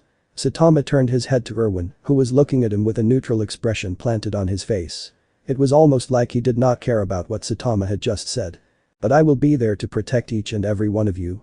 Saitama quickly added, noticing his honesty was not working in his favor. I am a hero after all. It's my job to make sure people are safe and sound. So you guys don't really have to worry about the stuff I just said, and dot. A lot of you will die, I'm not going to lie about that. The voice of Erwin suddenly interjected, cutting off Saitama's futile attempts to redo his speech. Saitama is able to handle Titans on his own and might even save you if you are in trouble. But he cannot be there for everyone, which is why you need to believe in yourselves and in your skills. There is only one Saitama, not 10. The cadets did not seem convinced at all. Those who wish to leave will not be looked down upon, nor will they be called names. It is your own decision, Erwin informed the cadets. Choose wisely. Turning to Saitama, Erwin patted the hero's shoulder. Good job, Saitama. You told them what had to be told, though next time you should word things a bit differently. Saitama drooped his shoulders and replied. I didn't want to give them false hope. Turning his head. Oh, look, he said, pointing his finger at the cadets. They're walking away. Erwin turned to look at the cadets, letting out a sigh while doing so. This was to be expected. Looking at Saitama, he continued. Your speech might have been short, but at least it was an honest one. You're dismissed, Saitama. Nodding his head, Saitama walked off the stage. But before he completely walked off, he could see a few cadets still standing. One thing was for sure, those cadets had courage. Chapter 7. Through the ages many heroes have come and gone. Many brave men, women, and even children have sacrificed their lives for the greater good. Through their courage other heroes were born. Heroes that would continue their legacy, knowing that those brave souls who had fought evil before them had triumphed. And now there were so many heroes. But none could surpass the man who fought against evil so many times that it actually bored him. Saitama. The One-Punch Man. A hero is an ordinary individual who finds the strength to persevere and endure in spite of overwhelming obstacles. Saitama has strength. He has the strength to defeat any evil, whether it be big or small. He was once an ordinary individual, but he had gotten stronger. He had become the hero he had always dreamt of becoming. The great hero once said, "When your time comes to die, be not like those whose hearts are filled with fear of death, so that when their time comes, they weep and pray for a little more time to live their lives over again in a different way. Sing your death song and die like a hero going home." And it's true. Because without the heroes, who would protect the people? It takes courage for one to put his or her life on the line. And not everyone can obtain such a great amount of courage. When you have courage, you have strength. And when you have strength, you have the chance to triumph over anything. It took Saitama 3 years to reach this point. His courage, his determination, everything had led up to this point. The hero who would surpass everyone. A hero humanity needed. A hero evil would fear. Normally heroes fight monsters, the ones you see in comic books. But titans? No hero could have thought of fighting those. But here he was. Saitama, the man with no limit to his power, doing just that. This is just going to get more interesting. Saitama was happily walking around the Survey Corporation SHQ. His hands in his pockets, the hero inhaled a gust of fresh air through his nostrils. It was a peaceful day. The hero could not believe he had been here for 2 weeks. He wondered how everything was going in City Z. He wondered if Genos was searching for him. Saitama felt a bit disappointed. He had promised Genos he would teach him, take him in as his disciple. But now he was stuck in this strange world. And to top it all off, they didn't have Uden letting out a sigh. He continued his walk, only to be stopped when someone called out to him. "Saitama, sir." Turning around to find out who the voice belonged to, Saitama gave a small wave at a blonde-haired boy. "Oh, hello Armin." He greeted the boy. "Good afternoon sir," Armin said, saluting to him. "Don't do that," Saitama said, rubbing his temples. "I'm not a soldier." "But you are part of the Special Operations Squad," Armin remarked. Clearing his throat, he continued. "Listen, this might come over as strange, but could you help me out with something?" "Sure," Saitama replied, nodding his head. "What is it?" "I need you to go and have a talk with my friend. Mikasa. She's worried sick about Irin, and she also hasn't been talking as much as she used to. She's usually the silent type, but now she's even more silent than usual." Armin said, holding his chin in thought. "I think it might be because of you. Or your powers, to be precise." "And why is that?" Saitama asked, raising an eyebrow at him. "Is she jealous or something?" "I don't think it has anything to do with jealousy," Armin replied, shaking his head. "Listen, I'm sure you've already been told by the commander what happened 5 years ago, right?" Saitama held his chin and thought hard. "I'm not sure if I can recall having that conversation." Letting out a sigh, Armin turned around. "Follow me, will you? I'll lead you to her and tell you something about Irin and Mikasa. But you have to promise not to tell anyone else," he said, looking back at him as he began to walk away from him. Nodding his head, Saitama walked after him. Catching up to him in a matter of seconds as he now walked beside the young soldier. "About 5 years ago, while Maria was breached," Armin began, recalling the memory. "Irin, Mikasa and I all lived in the Shingishina district, the district where the colossal titan appeared and breached the wall. We were present during the breach. I watched as the colossal titan kicked a hole through the wall like it was made out of paper. The debris from the wall crushed many innocent civilians. And then Irin and Mikasa just stayed there, and while I stood there in fear. I was not able to move my body, nor did I have the courage to go with my friends. After a few minutes I ran until I came across Hans." Armin couldn't help but smile as he mentioned his name. "I told him Irin and Mikasa went to their home to get Irin's mother and evacuate. He told me that he'd save them, and I watched him run off. Then my grandfather came and we evacuated together." Saitama nodded his head, taking in this information. But then Armin stuttered, struggling to get the words form leaving his mouth. "I was on the boat, which was headed for Walrose. And that's when I saw Irin and Mikasa. Irin looked like he had seen a ghost. His eyes were pale. We met up on the boat, and that's when Mikasa told me," he said, struggling to continue. While heading home, Eren and Mikasa were greeted by a huge boulder that had landed on their house. Eren's mother was still alive, but she was caught underneath the rubble. Her legs were crushed and she couldn't move. They tried to get her out, they tried but then a titan came, and then Hans arrived, and he brought them into safety. Oh, so he saved Eren's mother? Saitama asked. No, Armin grimly replied, looking down at the ground while continuing to walk towards Mikasa's location. His mother was not saved. Instead, she was eaten, and Eren watched as she was devoured in front of his eyes. The silence befell the two as they continued to walk forward. What was there to be said? Nothing. Seeing your own mother, the one who raised you, the one who loved you get eaten is something no one should see. But he did. Eren did see it, and it would haunt him forever. So that's what happened, Saitama commented. That is something. The kid must have had a hard time processing it, huh? He still has, Armin replied, sighing. But it's what ignited the spark within him. He vowed to kill every single titan to avenge his mother. And he will not stop until he has. That's pretty ironic, Saitama said, getting Armin to look at him in confusion. The kid turns into the very thing he vowed to kill. He said, looking at Armin. It is kind of ironic, right? Suddenly, a female Soliter came walking towards them. Glaring at Saitama, the soldier quickened her pace, gritting her teeth in anger as she balled her hand into fists. Mikasa. Armin blurted out, taking quick glances between her and Saitama. What are you?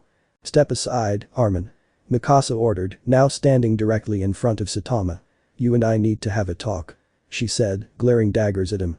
Okay, Saitama replied, a neutral expression planted on his face as he looked down at Mikasa. What do you want to talk about? You're with Eren, right? You're with the Special Operations Squad, right? Mikasa asked, getting confirmation as Saitama nodded his head. That means you are the one who will be responsible of guarding his life. I promised someone I would take care of him, and I tend to keep that promise.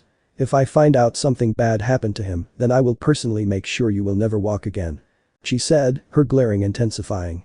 You must think you're hot stuff, right? Being able to punch titans over the walls with little effort. Well, I'm not impressed. You might be strong, but I doubt you have the courtesy to treat us like your equals. You're assigned to Levi Squad, most of the soldiers are either scared or curious about you, and the so-called humanities strongest has some sort of respect for you. There might be some truth to your story. Saitama replied. I wouldn't really say I'm responsible for Eren's life. I will do my best to make sure nothing bad happens to him, but I can't just focus on one person. I'm a hero. I have to make sure everyone is safe. Noticing the look on Mikasa's face, Saitama knew that his answer had not pleased her worries or expectations of him. He could understand her worries. After hearing what they had been through, it was understandable that she would be worried for her childhood friend. I want to make sure you understand that Eren is also my responsibility. Mikasa retorted through gritted teeth. You call yourself a hero. But what does that have to do with any of this? She asked. It's what I am. He replied. I don't understand why you people can't get that. Every time I tell you what I am, you guys just brush it off. I'm not going to keep repeating myself over and over again just because you people haven't heard of the Hero Association. Mikasa was getting agitated. Actually, angry would be a better term to describe her pent-up feelings. Prove to me that you're capable of protecting Eren. She finally said, shocking Armin who desperately tried to get her to calm down and use common sense. I want to experience it for myself. Saitama rubbed the back of his head and asked. So how do you want to do this, then? I can't just punch a lady just because. Raising her arm, Mikasa launched a punch at the caped Baldy. Her eyes widened in shock as she felt her fist being blocked by Saitama's red-gloved hand.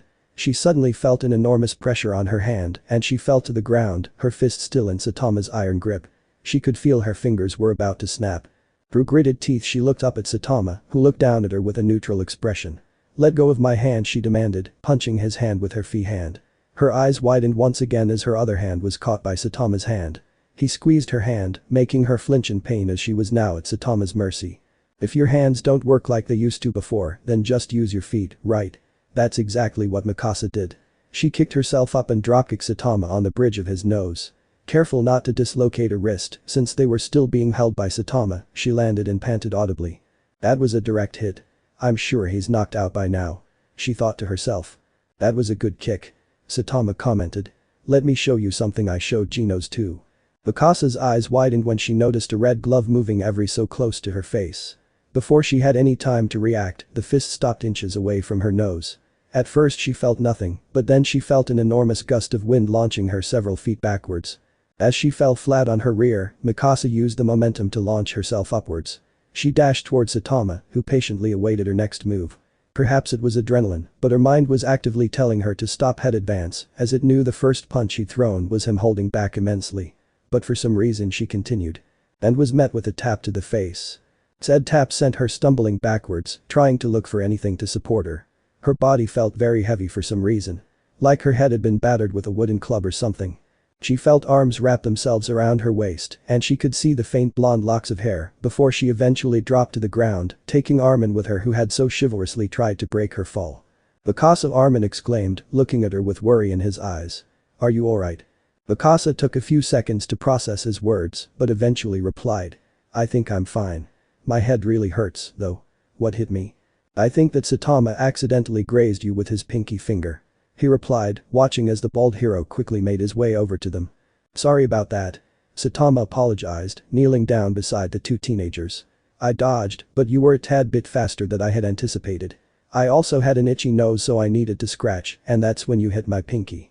He looked over Mikasa, who stared at him with wide eyes. "I think you're okay. How many fingers am I holding up?" "Just keep your fingers away from me," Mikasa replied, slowly sitting up. "You happy now?" Saitama asked, putting his hands in his pockets as he stood back up. Mikasa just continued to look at him, slight aftershock still present on her face. "Just why are you so keen on all this?" Because," Mikasa stuttered, trying to get the words to leave her mouth. "Because of what?" Saitama asked. "Because of you," Mikasa blurted out. "You're strong. You're stronger than anyone could ever dream of, and yet you act like you don't give a damn about your own power. It's like you don't care about anything with powers like yours. You could have easily finished off every single titan in the entire world, and yet here you are. Joining an expedition that will most likely result into the death of a lot of soldiers. You said you were a hero. Well, heroes are supposed to lay down their life for the lives of others, right? Isn't that like the moral code every hero lives by?" she asked, catching her breath before continuing. "Where were you 5 years ago? Where were you when the Titans laid waste to Wall Maria? Where were you when it seemed all hope was lost?" "Mikasa, please," Armin began, only to be stopped by Saitama. "I was still training, probably." Saitama replied. "I wasn't around when those bad things happened to you and Yiren. If I had been I would have definitely helped you.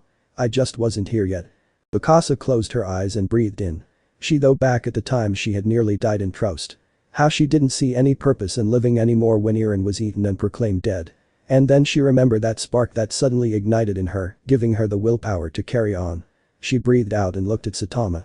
"I guess you're right." she replied as she slowly got up with the help of Armin. "We'll take our leave from here, sir," Armin said as he bowed his head apologetically. "Thank you for your time. We'll stay out of your way for now." And with that the two survivors of Shingishina left, leaving Saitama to wonder how he was going to explain to Erwin why several trees were now unrooted from the ground and almost toppling over. Nighttime had arrived. The nights were usually peaceful and quiet, and this night was no different than the others. Mikasa laid on her bed, under the warmth of her sheets as she stared at the ceiling of her room. Why? Why did she act the way she had to Saitama? Eren was right, he was humanity's savior, but still, the thought of a stranger having to look after Eren's life haunted her mind. She promised Carla. She promised Eren's mother that she would look after him. And now a total stranger pops up from out of nowhere and starts taking over her duty. "But when he blocked my attack," Mikasa thought to herself, wiggling her fingers underneath the blankets. "It was like he wasn't even trying. It felt like he was about to crush my hands, but the expression he had told me that he wasn't even trying. For him it must have felt like he was just holding my hands, or something." She wanted to protect Eren at all cost. It was what she had promised Carla. But she tried to get a solid hit in on Saitama, albeit a sneaky one, but it had no effect. And the fact that one of his fingers grazing her head was enough to almost knock her out showed her one important thing. Saitama would protect Eren, and so would she. She just didn't really like to share these types of things. Saitama looked up at the beautifully starlit night sky. He found out he was not able to sleep, so he decided to head up the roof of the HQ to look at the stars. He sat on a small wall, his eyes slightly opened as he let out a yawn. Turning his head, Saitama noticed something. There were 3 names written on a stone which he had recently been sitting on.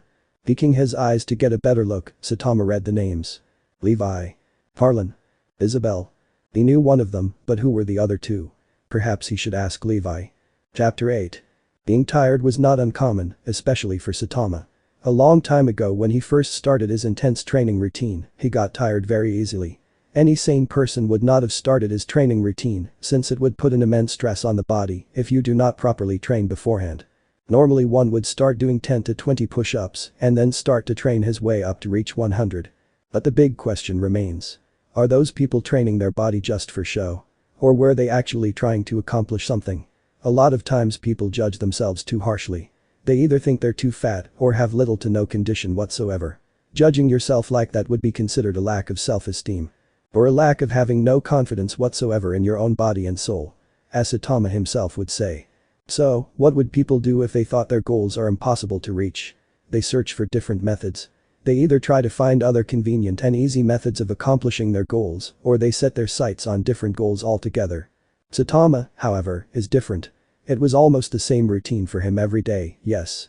He'd get up, eat breakfast, teach Gino something well. It mostly consisted of Saitama telling Gino something he had heard on TV, or something that popped up in his mind by sheer coincidence. But nonetheless, Gino's always took his advice like his life depended on it. I guess you could say that even though your life may seem to be on repeat, it's because of the people that are a part of your life, things never seem to get boring. Gino's was a strange boy. 19 years old but robbed from his youth. His core filled with hatred towards one being. The cyborg that killed his family and wiped out his village. Revenge can be a powerful thing, but it can also be one's greatest adversary. Revenge can blind your judgment, and when you make hasty decisions because of your thirst for revenge, one might just end up making the wrong decision in the end. Saitama had seen it before. Who knows how many people, monsters, villains, and whatever foes he had faced that wanted to kill him, wanted to have their revenge on him, eventually realized it was the wrong decision. Speedo Sound Sonic is one of them. Train hard, those were the words of advice Saitama gave the supersonic ninja when they had their first fight. Did he train hard? Was he still training hard? Saitama did not know, but he was curious. Out of all the monsters he had defeated, all of the villains he'd put behind bars, he would have never thought he'd be fighting titans, however. These titans, the monsters, they ate humans. They did not seek world domination, nor did they show the slightest of intelligence. No. They just wanted one thing. To eat humans. Why did they eat humans? No one truly knew. It might be because it's the only thing they can eat, or perhaps they're just doing it because they have nothing better to do. Well, whatever their reasons, the brave soldiers of humanity are going to put a stop to their reign of terror. They will reclaim their land, using two key assets in their conquest. Eren Yeager, the boy who possessed the ability to transform into a titan, and Saitama, a human with no limit to his power. Today was the day the expedition outside of the walls would commence. The entire expedition force stood in front of the gate that would soon be opened, granting them access to Titan territory. Townsfolk were present at the scene. Some were skeptical, thinking that this expedition would be another waste of their money and a waste of souls. Others were cheering them on, telling them to take back what is rightfully theirs. Their homeland. Humanity's land, to be precise. Everyone was dressed in their uniform, the Wings of Freedom emblem plastered ever so proud on their back and shoulders. These Wings of Freedom would be put to the test today once more, though not everyone carried them on their uniform. There was one specific person who refused to let Petra sew the emblem of the Survey Corps on the back of his outfit and his shoulders. Saitama really disliked modifying his outfit. Saitama's eyes shifted from side to side, looking at the horses of his companions who towered over him. He had found out that Erwin truly was a man of his word when he said Saitama would not be needing a horse. It looked like he would be running today. Well, it'd be a good workout. Perhaps one of the titans would prove a challenge to him. Yeah, probably not. Letting out a sigh as he looked up at Erwin, who was seated on his white stallion, Saitama rubbed the back of his head and spoke up. Hey, mind telling me again what my role is again? There was a lot of things we discussed, and some of it didn't really stick with me. He asked, earning a stiff giggle from Petra, whose horse was standing behind Saitama. As I told you before, Erwin replied, looking down at him, Petra's giggling coming to a halt as she noticed the serious look on Erwin's face. You are to protect the expedition force at any cost. I want to see how you will handle a different approach to fighting titans on their territory. But I must digress that above all else, Eren Yeager's safety is your #1 priority. Only if you are certain that Eren is safe are you allowed to take matters into your own hands and do what you think is best. Has this refreshed your memory, Saitama? I guess, Saitama replied, scratching his nose. But what if I have to go to the bathroom along the way? I might be strong, but peeing and running at the same time will get messy. Erwin deadpanned, while several others, including Levi, smacked their forehead. Everyone was abruptly cut off, however, when the gate started to be raised, signaling the beginning of the expedition. Attention, Erwin shouted, getting the attention of all of his soldiers. Today is the day humanity will thrive. In the Shingishina district lies the answer we all yearn for. Today we will take back what was once ours, or die trying. There is no other way to put it than to say. Let this day be remembered as the day you got to see the world for what it really is, Erwin said, raising his sword. Forward. Everyone all let out cries of hope and roars of vengeance as they rode out of the safety of the walls and into Titan territory. Saitama quickly ran after them. Keeping up with the horses was easy, a little too easy to be honest. Saitama turned his head backwards, looking at Petra as she looked at him. She winked at him playfully and motioned for him to keep his eyes forward. And so, the Cape Baldy did. He turned his head forward. He suddenly heard a groan he had heard too many times ever since he arrived in this strange world. Turning his head sideways, Saitama watched as a 10-meter class Titan emerged from between many of the destroyed buildings of the former interior district of Walmaria. Getting ready to face it, Saitama quickly came a halt and was about to speed off, but was stopped by Levi before he could do it. Is your memory that short? Levi asked, glaring at him. Is Eren safe? Have you checked on his status while you were running? He clicked his tongue and took a glance at Eren, who remained silent and blissfully ignorant as he felt his captain's gaze full upon him. He looks perfectly fine to me. Saitama replied before taking off in a sprint towards the Titan. What the hell are you doing, man? You almost hit my horse, yelled Alu. Although Saitama probably did not hear a word he said. Can you believe this guy? He asked his teammates. I hate to be the one to say it, but brining him might have been dot. Alu came to a halt when a blur of red sped past his horse again, resulting in the Equus momentarily galloping out of control. It took Alu some effort, but he eventually managed to calm the animal down. Noticing blood drip down the corner of his mouth, he groaned. He had bit his damn tongue again. He angrily glared at Saitama, who was now back at his original position between the Levi squad and Eren. What is your problem? Alu angrily asked. Stop messing around. Wanted to help, but another soldier with a big nose already took care of it before I got there. Wasn't really expecting that he'd be that quick since there aren't any trees around for you guys to shoot your cables at. He replied calmly. I have to admit though, that was impressive. Levi rolled his eyes. That would be Mike. He replied. He's one of our best. If anyone can handle himself, it's him. He doesn't need trees to maneuver around. These rotting buildings will do just fine. That's cool and all. But we'll reach an open R soon, right? What happens when there are no buildings? Saitama countered. Then we'll make do with what we have and just let you do all the dirty work. Levi coolly replied before returning his gaze forward. Saitama was about to reply again, but was interrupted by another voice. Think of it this way. Turning his head backwards, Saitama realized that the voice belonged to Petra. You'll get the chance of seeing some of our soldiers in action. I think you might be surprised of our capabilities, Petra continued. Nodding his head, Saitama turned his gaze forward once more. Every single soldier of the Survey Corporation who was not watching their front was definitely watching their back with their mouths wide open. Saitama was able to keep up with their horses. Horses that were specially bred for traveling long distances, for crying out loud, stories were one thing, but actually witnessing sprinting from left to right whenever a red flare shot up, not to mention the distances he had covered so far, was mind-blowing. Eren too was impressed by this and looked at his friends and fellow comrades, wondering if they were also captivated by Saitama's immense capabilities. He was surprised to see that no one was paying any attention to Saitama anymore. Did they think of this as normal now? So far, the flares were relatively close by for horse standards, that is. He wondered if Saitama would reach someone from the outer columns in time before. Eren shuddered at the thought and quickly repressed his memories of seeing his fellow trainees be eaten. He wondered if his friends would be okay, however. Sir Alu, can my friends really defeat the Titans even though we're in such an open area? Eren asked with a hint of worry in his voice. Huh? Alu questioned. What have you been doing for the past month? Listen, brat, the most crucial part in the expedition is to avoid fighting Tit. Alu cut himself off as he accidentally bit his tongue. Again. Eren didn't say anything as he looked forward, not even asking if Alu was alright. He took a deep breath trying to calm his nerves. He hoped that this mission would be a success. With him on their side, humanity could finally be able to turn the tables. He would kill every single Titan and finally have his revenge, but then there was him. Eren turned his head to look at Saitama and was shocked to see the neutral, almost bored expression he had on his face. Was he not frightened by the fact he might get killed? Even though he possessed abilities far beyond human understanding, it still didn't make any sense. He was still a normal human being. He has to eat and drink to survive, right? So why wasn't he showing any signs of emotion? Was he really not scared? Did this mission seem boring to him? Eren gritted his teeth as he glared at Saitama. Sure, they had a nice talk a few days before the expedition, but still the look on his face just didn't appeal him. It made him angry. Shaking his head, Eren turned his gaze forward. The column had gone into the long-ranged scouting formation a few minutes ago, and it seemed there had been no casualties so far. Up until now it seems Saitama had been able to handle things.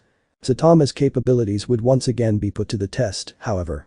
The black flares, Eren exclaimed, alerting the Levi squad and Saitama. Turning his head to the side, Saitama indeed noticed the flares, a trail of black smoke behind them. Black flares that meant an abnormal titan, right? This was not good. If one of them made their way into the formation and reached one of the carts carrying supplies, then the result would be catastrophic. Eren, you shoot, Levi ordered, looking at Eren. Eren was snapped out of his shock as he turned his head to Levi. Yes, sir, he replied. Grabbing hold of his flare gun, he loaded the black smoke signal into it and raised his arm and pulled the trigger. Look at that, Levi muttered to himself, glaring as he kept his gaze forward. They managed to reach this deep into the formation. The Titans are so nearby, Eren thought to himself as he stared at the flares other soldiers had fired. Someone is fighting underneath those flares. Yo, Levi, Saitama called out to the captain, making him turn his head. What is it now? Levi asked, slightly irritated. Eren is safe, right? Saitama asked, raising an eyebrow. Suo, I'm just going to, he trailed off, eyes drifting off towards the direction of the smoke signal. You can have your way with them, Saitama, Levi replied, turning his gaze forward once more. I honestly stopped caring after the 5th time you disobeyed my orders. I'll be back in a minute, Saitama called out to him, having already begun sprinting towards the smoke signal. Levi watched Saitama run away from them, leaving behind a trail of dust which got into his eyes. Annoyed, he rubbed his inside. Saitama, the stubbornness of that guy was even higher than his own. Captain Gunther called out to him as he rode beside him. Should I go after him, sir? No. Levi replied. He's probably halfway there already. He knows where he is needed. As long as he meets up with us at the forest, there's nothing to worry about. There's nothing we can do than to move forward from here on out. Let's just hope he has a good sense of direction. You have to give it to him, Gunther said, chuckling to himself. He is quite enthusiastic from time to time. Though I wonder how far that enthusiasm of his gets him when he faces the abnormal. I don't think he's enthusiastic, Levi retorted, making Gunther raise an eyebrow at his statement. From the looks of it, it seems that we're only slowing him down. I am seriously considering informing Erwin to send Saitama to the Shingishina district on his own, should the expedition fail. But it won't fail, Gunther retorted, giving his captain a firm nod. This time we'll win, I'm sure of it. Nodding his head, Levi turned his gaze forward once more. This time he would not let anyone distract him. Saitama was waiting for him and the others in the forest of giant trees, and he knew that without his help, the expedition might turn out to be another colossal failure. And after what seemed like an eternity, the Levi squad had finally reached the forest's entrance. They all entered on horseback, but there was one slight problem: Saitama. He was nowhere to be found. Where the hell is he? Eld asked Levi. I'm as clueless as you are, Eld, Levi replied.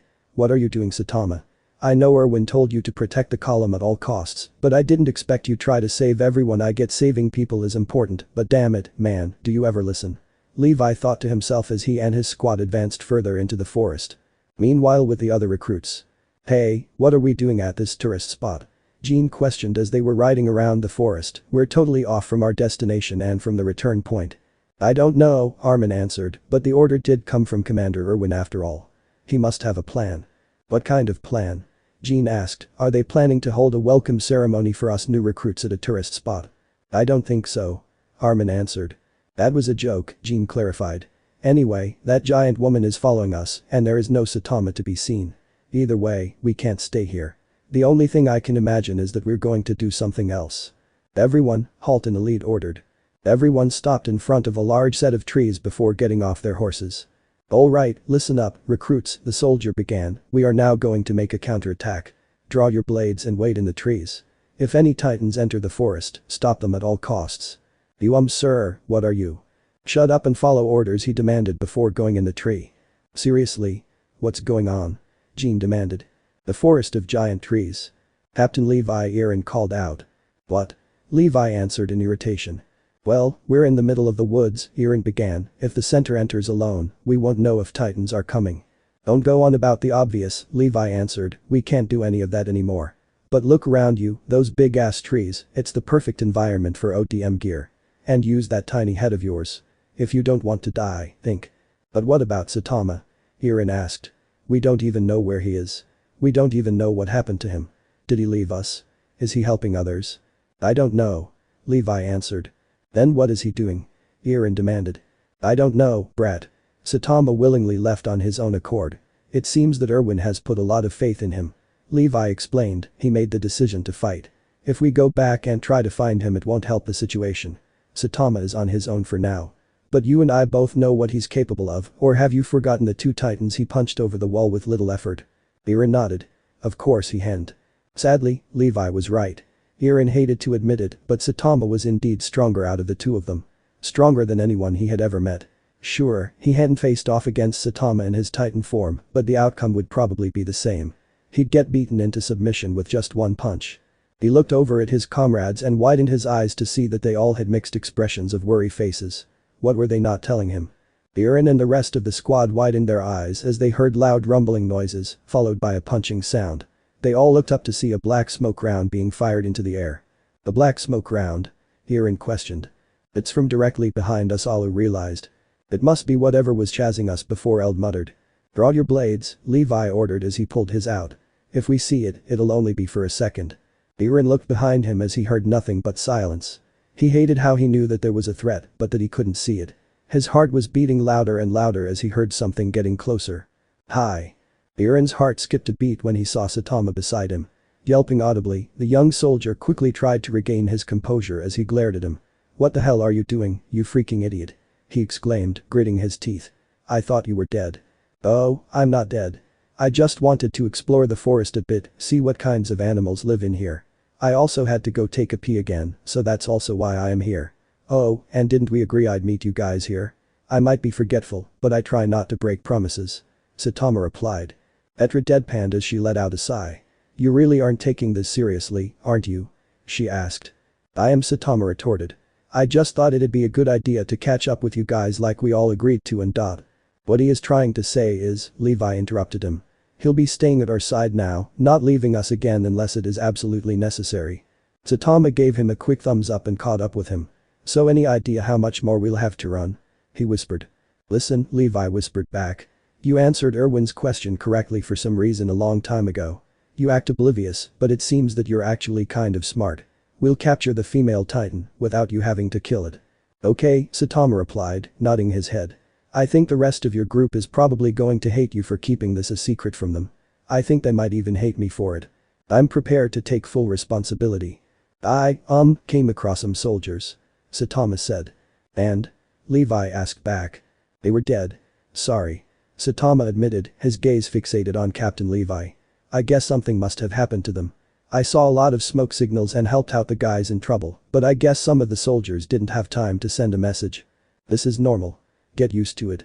You're in the Survey Corps now, so you best dot. Levi was cut off by an ear-deafening sound. Everyone turned their heads backwards only to see a soldier soaring through the trees, only for him to be caught by a giant hand and slammed into a nearby tree, splattering his insides, along with several cracked pieces of bone on several trees. Then it emerged and started running towards the Levi squad. The thing that had been chasing them. The thing that had killed many of their men. The female titan. Looks like it took the bait, Levi whispered as he looked at Saitama. I know this might sound strange, but try not to punch it too hard should it resist the next phase of our plan. We still need the intel, remember? It killed that soldier just now. Saitama muttered angrily. I'm taking it out right now. No more people dying while I can help it. Turning his head back to look at the titan chasing them, Saitama was about to punch the living daylight out of it but was stopped by Levi, who placed his hand on his shoulder. Listen, hero, just get Het to chase us. We need to capture it, not kill it, don't try to save everyone. I'm a hero. It's what I'm supposed to do. Chapter 9. No member of the Special Operations Squad had ever felt as terrified as they were right now. Not only were they being chased by probably one of the most dangerous foes they had ever encountered, but their captain was not even giving them permission to engage it. Heck, he wasn't even answering their questions. This wasn't the Captain Levi they all respected and served under. No, it was like something was bugging him. Captain, please let us switch to our 3D maneuver gear and take it out, Petra begged, her tone full of fear as she took a quick glance back at the female titan, who killed off yet another soldier. Again, Levi did not reply or even look back. I'll turn it into minced meat, Eld said, anger and frustration clearly present in his voice. He turned to look at Saitama. Saitama, why the hell aren't you engaging the enemy? I thought you said you didn't take orders too well, he shouted at the baldy, who did the same as Levi, not even facing him or giving him an answer. What the hell? Eld said to himself. First, we go into the forest, and now Captain Levi will not let us even take it down. Just what the hell is going on? Everyone, cover your ears. Levi ordered as he reached for his flare gun. He pointed it upwards and pulled the trigger, sending out an ear-deafening sound. A sound blast. Aaron questioned while covering his ears. What is your job? Levi asked, this time turning to face them. Does it entail letting yourself be ruled by fickle emotions? Not in my book. Our squad's mission is to keep this stupid kid far out of harm's way, he said, turning his head forward as he continued. Even if it costs us our lives. Aaron looked at his captain in shock. It wasn't to keep watch over him. His eyes suddenly widened as he realized why Saitama was with the squad. He was there as a last effort, should everyone else fail to protect him. Because of his abilities he'd be able to take the female titan head on. But why wasn't he fighting it right now? He could finish it off with one swift blow and they'd be safe and sound. Why the hell wasn't Saitama fighting back? Why wasn't the so-called savior of humanity saving humanity? Gritting his teeth in anger, Aaron tugged at his horse as it sped up, eventually catching up with Saitama. What the hell are you doing? Why aren't you fighting? Aaron, get back into formation, Petra ordered. Aaron, ignoring the female soldier, continued. Everyone is thinking so highly of you. Everyone thinks you'll be the one to put an end to all of this suffering, so why the hell aren't you doing what you are supposed to do? Why aren't you fighting? Aaron, Levi said, glaring at him. Get back in formation and leave Saitama out of this. Aaron gritted his teeth as he felt a sudden rush of anger overtake him. He let out a sigh before falling back into his original position. We'll continue fleeing on horseback. Got it. Levi said, looking forward again. Yes, sir, Petra replied. She looked at Saitama, her expression turning into one of frustration and confusion. Aaron's right about one thing, she thought to herself. Everyone, even Captain Levi, said that you'd save us. So why aren't you helping us, Saitama? Continue fleeing. To where? Aaron asked, looking back. Besides, it's already right on our asses, he exclaimed, looking up at the female titan. His eyes widened as he saw two soldiers flying through the trees. Now flying beside the female titan, Aaron watched in horror as the soldiers drew their blades. Again. The reinforcements, he exclaimed in shock. If we don't help, they'll get wiped out like the others. Aaron, eyes forward, Gunther ordered, glaring at him. Gunther, Aaron exclaimed, looking at him in shock. Don't slow down, keep going full speed, Eld added, looking at him with determined-filled eyes. Eld, Aaron said, turning to face him. Why? If the Levi squad doesn't stop it, who will? Aaron turned his head backwards to see a long-haired soldier go straight for the titan's face. The female titan raised its hand and went in for the kill. Grabbing hold of the poor soldier, she smacked her hand into a nearby tree. Aaron's eyes widened in horror as he watched the scene unfold. Another fatality, we might have been able to dodge. Before Aaron could continue, he felt a set of hands grasp around his waist. Turning his head, he realized that it was the soldier whom he had seen getting crushed was now sitting on his horse, holding on to his waist. What the hell? How did you get here? Aaron exclaimed. I don't know, the soldier replied in shock. One moment I'm fighting that thing, the other moment I'm sitting on this horse. Thanks for the ride, by the way. My horse kind of got squashed. Then who the hell put you on mine? Aaron asked in confusion. Turning his head once more to see what was going on behind them, his eyes widened once more when he saw Saitama land on a nearby tree. There was still another soldier near the female titan, and he was about to engage it, but Saitama launched himself off the tree and with immense speed, grabbed hold of the soldier. Aaron watched as the female titan seemingly followed his every move. She waved her hands around furiously, like it was trying to swat a fly. Said fly being Saitama just jumped from tree to tree, while the soldier was resting on his shoulder. Finally having enough of playing catch, Saitama jumped towards Gunther's horse and placed the soldier on it. The soldier, resisting the urge to vomit his meal from a few hours ago, turned to face Saitama. Thank you, sir. He said, turning green. Saitama gave him a two-fingered salute before running towards Levi. Don't throw up, please, he called back to the soldier. See, I knew he had it in him, Petra said, making Aaron face her directly. I knew he'd help us. He was just waiting for the right time, that's all. Aaron said nothing as he looked forward at Saitama. He might have helped save those two soldiers, but he didn't kill the titan. Why the hell didn't he kill it? Was he scared he might not have the strength to take it down? Why the hell was he not fighting back, and why was Aaron relying on other people? He could stand his own against that thing. He could fight for his own. Yeah, that's right, he didn't need to rely on others. He could just kill it right here right now, and no one would blame him. Locking down at his hand, Aaron opened his mouth and slowly closed his jaw. This was it. No turning back now. They might think ill of him after this, but at least he did the right thing. Slowly closing his eyes, Aaron prepared himself. What are you doing, Aaron? Petra shouted to him, looking at him with a shocked but rather angered expression. You're only permitted to do that when your life is in danger. Didn't you make us that promise? Aaron looked at her for a brief moment. Perhaps she was right. He did make them that promise. But his life was in danger. The female titan was on their tail, and a lot of men had already died because of her. Were it not for Saitama, those other soldiers would have died as well. Whatever you're planning on doing, the soldier who was sitting behind Eren said. Please don't do it. I don't know what you promised them exactly, but I'm guessing it's something important. Important? Ha, promises are meant to be broken. Turning his gaze away from Petra, Eren got ready to transform. Petra called out to him once more, trying to get him to stop. You're not wrong, Levi suddenly chimed in, making everyone look at him. Do as you must do. It's clear to me he's truly a monster. It's not because he can transform into a titan. No matter how you try to suppress him, whatever cage you lock him inside he will never submit. Not to anyone. Eren, our decision contradicts your sensibilities because of the gap in experience between us. However, you don't have to depend on that experience. Decide. Would you trust only in your own strength? Or will you put your faith in the Survey Corps, including myself? I don't know the answer. Levi admitted. I never have, whether I believe in myself or whether I rely on my comrades. Either way. No one knows the outcome. He said, his gaze kept forward. That said, all you can do is try your best to make a decision you won't regret. Eren's eyes widened once more at the captain's words. What should he do? Should he rely on others? Or should he overcome this obstacle on his own? Looking down at his hand, Eren once again opened his mouth. Eren? Petra said, getting him to face her once more. Have faith. I figured out a way to avoid killing you. Those were the words that echoed through Eren's head as he recalled a certain memory. Perhaps they were right all along. What if fighting on his own was the wrong decision? He had just gained their trust, and now he was willing to put all of that on the line, just because of one tough titan. He had to have faith in them. Taking quick glances at everyone, he stopped when his gaze was fixed upon Saitama. Was he really a hero? This man was no ordinary man, far from it. He couldn't even be called human anymore. This man, the things he was capable of, everyone had faith in him, even Captain Levi and Commander Erwin.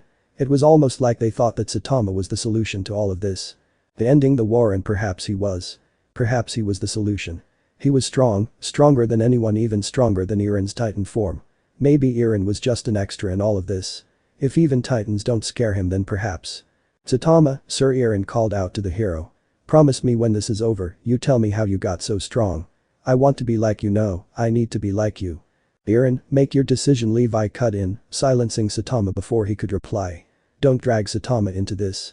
Eren closed his eyes and gritted his teeth. I'll keep running, he shouted, making everyone look at him in shock. And so, they continued fleeing. The female titan was still on their tail, but they didn't care. They would keep running. They would keep fleeing. They would keep Eren safe, even if it costs them their lives. We're almost there, Levi whispered to Saitama. You know what to do. We'll need your help extracting whoever is inside that thing, got it? Saitama nodded his head and looked back at the female titan, who was now reaching out for Eren, trying to get a hold of him. Was he going to kill the titan? No. Was he going to hurt it? Yes. Was he going to give whoever was in there a piece of his mind and a beating? Perhaps. After a few minutes of running, the Levi squad reached an open area. The female titan smacked her fist down on the ground, almost hitting Eren. It then turned her head, only to be greeted by dozens of Survey Corps soldiers who were standing high on several tree branches. Erwin, who was hanging down a tree, his feet neatly planted on the tree's surface, spoke up. Fire, he ordered, slashing his blade at the air. Seconds later, loud explosions followed, sending a barrage of what appeared to be a bigger and more deadly version of the cable's 3D maneuver gear at the titan. The spears made impact with the titan, piercing its skin as the titan raised his arms and rested her hands on her neck, protecting her nape. The entirety of Levi's squad, except for Levi and Saitama, looked back as a cloud of smoke blurred their vision, preventing them to see what was happening. Move a little further ahead and tether your horses, drop off the two soldiers, and then switch to 3D maneuver gear. Levi ordered, looking down at Saitama. The two of us will be acting independently for a bit. Eld, I'm putting you in charge. Levi said as he got up from his horse, standing on its back. Keep Eren hidden an appropriate distance away from that titan. Someone take care of my horse. Eren looked up to see Levi soar towards a nearby tree. Levi was followed by Saitama, who just jumped right after him. Eren, naive-faced about this, looked behind him once more. Could it be? He said to himself as the smoke cleared, allowing him to get a good look at what had happened. They're going to capture it alive. Looks like we've immobilized it, Levi remarked, now standing beside Erwin on a huge tree branch, looking down at the female titan. We can't let down our guard just yet, Erwin said, looking at Levi. Suddenly Saitama stood beside him. Looking at Saitama, Erwin gave him a small smile and a nod of appreciation. But good work luring it to this location. We only managed to buy enough time thanks to Saitama. This wouldn't have been possible without him. Levi retorted. Is that so? Erwin asked. Indeed. Levi replied, looking down at the female titan once more as he saw the fear on her face. Thanks to him, we can meet the person inside this thing. I hope they haven't pissed themselves. Levi, Erwin said, getting his attention. Get Mike. We'll need the two of you to cut whoever is in there out. Consider it done. Levi said as he jumped off the tree branch and flew towards another. Only two present on the branch. Saitama and Erwin. Hero and commander. Soldier and common man. Saitama turned to look at Erwin. So, he said, scratching the back of his head. You want me to get him or her out? He asked, wiggling a finger at the female titan. It'll just take a few seconds. No, Erwin replied, shaking his head. But first, an eye for an eye. Artillery 2 and 3, fire all you've got left, he ordered, raising his sword as the soldiers who were manning the artillery did what they were ordered. Even more cabled spears fired at the titan, immobilizing its joints, preventing it from escaping. Erwin then spoke. Saitama, please allow me to show you the benefits of human intuition. That was it, right? Eren asked Petra, but new recruits like me aside, shouldn't they have told a Survey Corps veteran like you? Shut it, Alu ordered.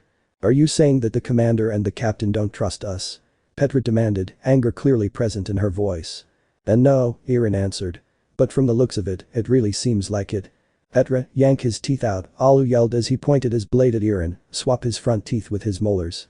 No, it's just as Eren said, Eld agreed, I think the commander had a reason to keep this from us. And why? Gunther asked. The one reason to not trust your comrades, Eld began, a transforming human or a spy, is working through our ranks. Huh? Eren exclaimed. The only ones that he could trust were the ones who were around for longer than 5 more years. I think that when the walls were breached, a spy managed to slip inside without anyone noticing. Eld continued. I see. Gunther mused. So that's what it is, Alu said, get that, Eren? Eren nodded his head. But I found something else odd. Eld added. Odd? Petra questioned. Yeah, Eld answered, I think that Saitama knew too. Everyone looked at Eld like he was insane. How the hell could Saitama know? Saitama? Alu exclaimed, how would he even be on this plan? The guy clearly doesn't give two shits about this mission. Why the hell would he know about the plan? I think it's because Erwin trusts Saitama. And I think we should too. Eld replied, crossing his arms. He saved those 2 soldiers from death and the female titan didn't even get one hit landed on him.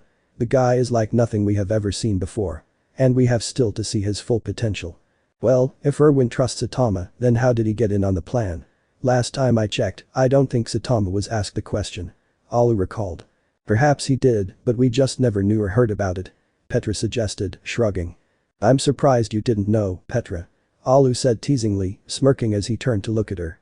I mean, you and Saitama have been spending an awful lot of time together. If I didn't know any better, I'd say you have fallen head first into love. Petra snorted, a small hint of red appearing on her cheeks. So, what if I am? Wouldn't be so strange, now would it? I wouldn't be surprised if another woman fell for him. A guy who can punch titans to death, I'd like to see you pull that off, Alu. She smirked, crossing her arms. I have killed more of those bastards than you, or him, Alu retorted. So? That doesn't mean you're stronger than him. I mean, he did punch Captain Levi into the floor when he was put on trial, remember? He did. Alu stuttered, stumbling backwards. Captain Levi got beaten by a guy like him. How? He asked himself. Because the guy has no limit to his power, I guess, Gunther said, shrugging. I mean, did you see those sweet moves of his when he was dodging the punches of the female titan? He was so fast, I couldn't even pinpoint which tree he going to jump to next. I wonder if he could have lifted the boulder and sealed the breach in Walrose, too. Eld commented, stroking his chin. I guess we'll find out once we get to Walmaria and seal the 2 breaches there. Stop praising him like he is some kind of deity, Alu said, anger and frustration clearly present in his voice. It's getting on my nerves. Fire when ordered. The soldiers fired the remains of the speared cables onto the female titan as Hanji began chuckling. How does this feel? Hanji smirked, you can't even scratch it if you get an itch. Moving a muscle is out of the question, probably forever. The more you try to move and heal your injuries, the less you can move. She said, chuckling grimly. Mike and Levi attacked from behind, trying to cut off the hands of the female titan, but she crystallized her hands the moment the blades made contact, causing them to shatter. Armor? Hanji questioned. Since when did it have armor? Levi and Mike stood beside Erwin, having landed on top of the tree branch where Saitama was also standing. It's useless, it can specifically harden its skin to protect specific parts of its body. Levi said. Letting out a sigh, he turned to Saitama. Saitama, tear her arms off if you have to, but make sure that the person inside stays alive no matter what. If you'd let me handle this from the start, we wouldn't be in this mess right now. Saitama muttered, a neutral expression on his face as he simply walked off the tree branch and landed on top of the female titan's head. Yo, he said, sliding down her face and grabbing hold of her nose. I wonder if I can climb into it and reach the brain, or something. He questioned. Looking up at the female titan, he noticed that she was looking down at him as well. And for some reason, the look on her face reminded him of someone. Hey, would you mind coming out? Saitama asked. I'm not too fond of hurting other people. Sure, if you were a monster, things might have been different. But you're still a human. You're just trapped inside that titan body of yours. Listen, why don't you just come out and we'll talk this out, okay? He said, giving her a cheeky smile. And then I'll give you a piece of my mind for killing people. He added silently. The female titan seemed unfazed by his request. Okay, maybe I could offer you something to eat. Do you like udon? Saitama asked. Again, she seems unfazed. You're lucky Genos isn't here, or else he would have incarnated you already. Killing people is a death sentence when it's up to him. Saitama mumbled to himself. Although I agree with him on the fact murderers should be punished. Hey, won't you come out already? A voice asked. Saitama looked up to see Levi on top of the female titan's head. We don't have all day you know, Levi continued, say what do you think will become of you? Do you think you'll be able to escape this predicament? Levi asked, I'd wish you considered the trouble you're causing us, but I'm enjoying this very much. Oh, right, there's something I want to ask. Levi continued. Is it alright if I sever your hands and feet? They'll grow back, won't they? I'm talking about your real body. It'll be a problem after all if you died. The female titan opened her mouth, causing Levi to look in confusion. Was the person inside coming out? It was then that the female titan let out a cry, causing the entire survey corps to cover their ears, except for Saitama, who just hanged from her nose. It caused wind to rise up, and her cries were heard throughout the forest. The female titan stopped screaming eventually, and what followed was an eerie silence. Was that its death roar? A random soldier asked. Commander Erwin looked down at the female titan, and at Saitama who was still hanging from its nose. What the hell just happened? Erwin, it smells. Mike informed. From what direction? Erwin asked. From everywhere, Mike answered. Hurry the explosives, Erwin ordered. Erwin, they'll be coming from the east. Mike informed. Suddenly, 3 titans emerged from the forest and were heading for the female titan. Levi quickly jumped off the female titan's head and sliced the nape of 2 of the titans. The other one, a smaller 3-meter class titan, got through and started biting the female titan's leg. So, they're after the female titan. Erwin realized. The titans are coming in from everywhere, a soldier shouted. Saitama looked around to see multiple titans heading towards the female titan. This was bad. Defend the female titan even if it costs you your lives, Erwin ordered. Saitama, who was still hanging from the nose of the female titan, let out a sigh as he dropped down from her nose. Falling to the ground, time seemed to slow down for the hero as he punched the titan straight into a set of nearby trees. He turned his head to see a large 10-meter class titan moving towards the head of the female titan. Grabbing hold of the titan's hand, Saitama raised the titan in the air and spun it around as if it was a flail. Successfully hitting several titans, knocking them backwards in the process, Saitama threw the titan he was holding into several other titans.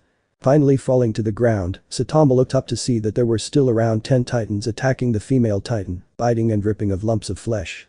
Jumping up, Saitama punched 2 4-meter class titans into the air, sending them flying sky high. Turning to face 2 titans who had their teeth sunken into the flesh of the female titan, he grabbed hold of their hair and pulled them off the female titan. The 2 titans, who still had lumps of flesh in their mouths, were then smacked into each other with a force that made their heads literally go pop. Letting out a sigh once again, Saitama pushed 2 titans away from the female titan, sending them flying through several trees. Now there were only a few left. Consecutive normal punches. Saitama said as a barrage of red-gloved fists made impact with the titans. Their bodies started turning blood red, and before anyone noticed, they exploded, leaving behind nothing but blood, flesh, and bone. Everyone was sprayed with blood and had to shield themselves. It was hot, but they would survive. Holy shit. Mike breathed out as he loomed down at Saitama, who now stood in a huge puddle of blood, a dozen or more disintegrating titan bodies around him. I want to marry him, Hanji exclaimed, a hint of red on her face as a bit of drool came out of her mouth. Levi just stood beside Erwin, who had the same expression planted on his face. An expression of pure shock. That must have been dozens of titans. Erwin breathed out. No, more. Much more. Levi replied, looking down at Saitama. What the hell is this guy? He asked, almost stuttering to get the words from leaving his mouth. There is no way someone can pull something like this off. He killed 2 titans before and that was a lot to take in, but now he just killed more than anyone has ever has on their own. And look at him. There's no emotion present on his face whatsoever. He didn't even hesitate when he jumped down. This guy he's humanities savior. Erwin finished. Just look at him. Not a single emotion. He's just standing there. Erwin said, looking down at the female titan. His eyes suddenly widened in shock when he saw that the titan's hands were lowered. But there was one more thing that was wrong. The nape, it was open. Damn it, Erwin said. The shifter escaped. Everyone, retreat, the mission was a failure. The titan shifter escaped. I repeat. The titan shifter escaped. Was it all for nothing, then? Levi questioned, looking down at Saitama. Did he risk his life for nothing? We should go and find it. Erwin shook his head. Levi, we'll get another shot. The person inside has probably fled and had merged with the other troops inside the forest. It will be like trying to find a needle in a haystack. Everyone started mumbling amongst one another. Has this really been one big failure? Saitama, instead, looked off into the distance and saw the outlines of a person using his or her 3D maneuver gear to swing across the trees. Nodding to himself, the hero quickly ran after the person. Where the hell is he going? Levi asked Erwin, turning to him. I'm going after him to rendezvous with my squad. You do that, but first refill your gas and blades. Erwin replied. There's no time, I should have enough. Why? Levi asked. That's an order. Follow it. Erwin replied. Roger, Erwin. Levi replied, swinging towards another tree. Erwin turned to look down at the disintegrating body of the female titan. Inwardly sighing, he grabbed hold of his flare gun and pointed it upwards, firing a blue smoke signal. Levi and Saitama should handle what comes next. The others had played their part. It was time for them to go home. Saitama watched as the soldier clad in Survey Corps attire fired his or her cables at another tree. Pulling him or herself up, the soldier grabbed hold of a flare pistol and shot a green smoke signal into the air. Oh, he must be lost or something. Saitama said to himself. Jumping up and landing beside the soldier who had noticed him, yet he spoke up, getting the soldier's attention. Hey, Erwin told everyone needs to retreat. He said. The soldier turned to Saitama, who, in return, waved at her. The soldier raised her blades and slashed them down onto Saitama's shoulders. Her eyes widened, however, when the blades simply broke into 2. Grunting, she tried it again, only to get the same results. Are your blades broken, or something? Saitama asked, raising an eyebrow. You should probably head back and . The soldier quickly jumped off the tree and fired her cables at another tree, swinging from tree to tree as she looked up to see a green smoke signal. Eren, the soldier said to herself. I'm coming for you. Oh, so you're friends with Eren. That's good to hear, since I'm heading for them too, we could go together. The soldier turned her head as her eyes widened in shock when she saw the same man from before hover beside her. What the hell? How are you doing this? She asked, attaching 2 new blades to her handles. Slashing them at him, she realized too late that he had already blocked them with his hands. Breaking the blades in half, he looked at her with a less amused expression than before. You really need to stop doing that. Saitama said, waving his finger in front of her face. It's not nice to test your blades on other. Saitama cut himself off as he blocked the blades once more. Breaking those in half as well, he looked at the soldier with a slight frustration. Look what you've done, he said, pointing to her empty container. Now you have no more blades. Would you just leave already? Having you hang from my nose was bad enough already, you're getting on my nerves, Boldy, the soldier shouted at him. Oh, crap. She said to herself. Oh, okay then, Saitama replied as he suddenly increased his speed, sprinted forward and moved from tree to tree and towards the Levi squad. I guess it's time, then. He thought, taking a quick glance behind his back and noticing the soldier was following him. I really don't like playing dumb. A few days before the expedition, Erwin's office. Where do you think the enemy is? Erwin asked the caped Boldy, crossing his arms. The enemy? Saitama questioned, raining eyebrow. That line reminds me of a movie I once watched. The enemy had infiltrated the group which was fighting against some kind of corrupt government force and . So, you do know, Erwin remarked, letting out a chuckle. Out of all the people, you answer my question with the correct answer. Wait, I didn't answer anything. I just said that. There is a spy amongst us. A spy of the enemy. I see. Saitama trailed off. And what might they be after? Eren Jaeger. And you think it's one of yours? Yes. I need you to keep an eye out. And if you find anything suspicious but end up getting caught, just play dumb. I doubt you'll have a hard time doing that. Saitama glared at the commander before replying. I want better food when this is all over. Bread and beans are not cutting it.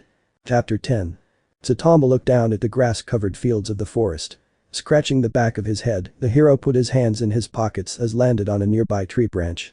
Leaning against the tree and stiffening a yawn, the hero looked around him. Where are they? Saitama asked himself. He had not expected himself to get lost, since he saw a green flare that had probably been fired by one of the members of the Special Operations Squad. Crossing his arms as he pushed himself off the tree, the hero jumped off the humongous branch and landed on another branch. Looking down once more, he noticed the same soldier he had met just minutes ago soar through the forest, using her 3D maneuver gear in a ways he had only seen a couple of other people do. Raising an eyebrow, the hero decided to follow the female soldier instead. Jumping off the branch and landing on the ground, creating a large crater as the ground underneath him cracked wide open, sending pieces of dirt, grass, and wood flying in all directions. The noise, however, got the female soldier to cock her head backwards. Saitama, being the nice guy, waved at her while running after her, leaving behind a trail of dust, and as he quickly caught up with the soldier. Hey, do you know where to find the Special Operations Squad? He asked her. Play dumb, Saitama. Just play dumb. He thought to himself. The female soldier turned her head, ignoring the capability completely as she increased her usage of gas. Did she not hear me? Saitama asked himself. Shrugging, he jumped up once more, this time almost colliding with the soldier he was following. What the hell? The soldier exclaimed in shock as she quickly shortened her gas usage. What do you think you're doing? She asked him. I thought you didn't hear my question. Saitama replied sheepishly, rubbing the back of his head.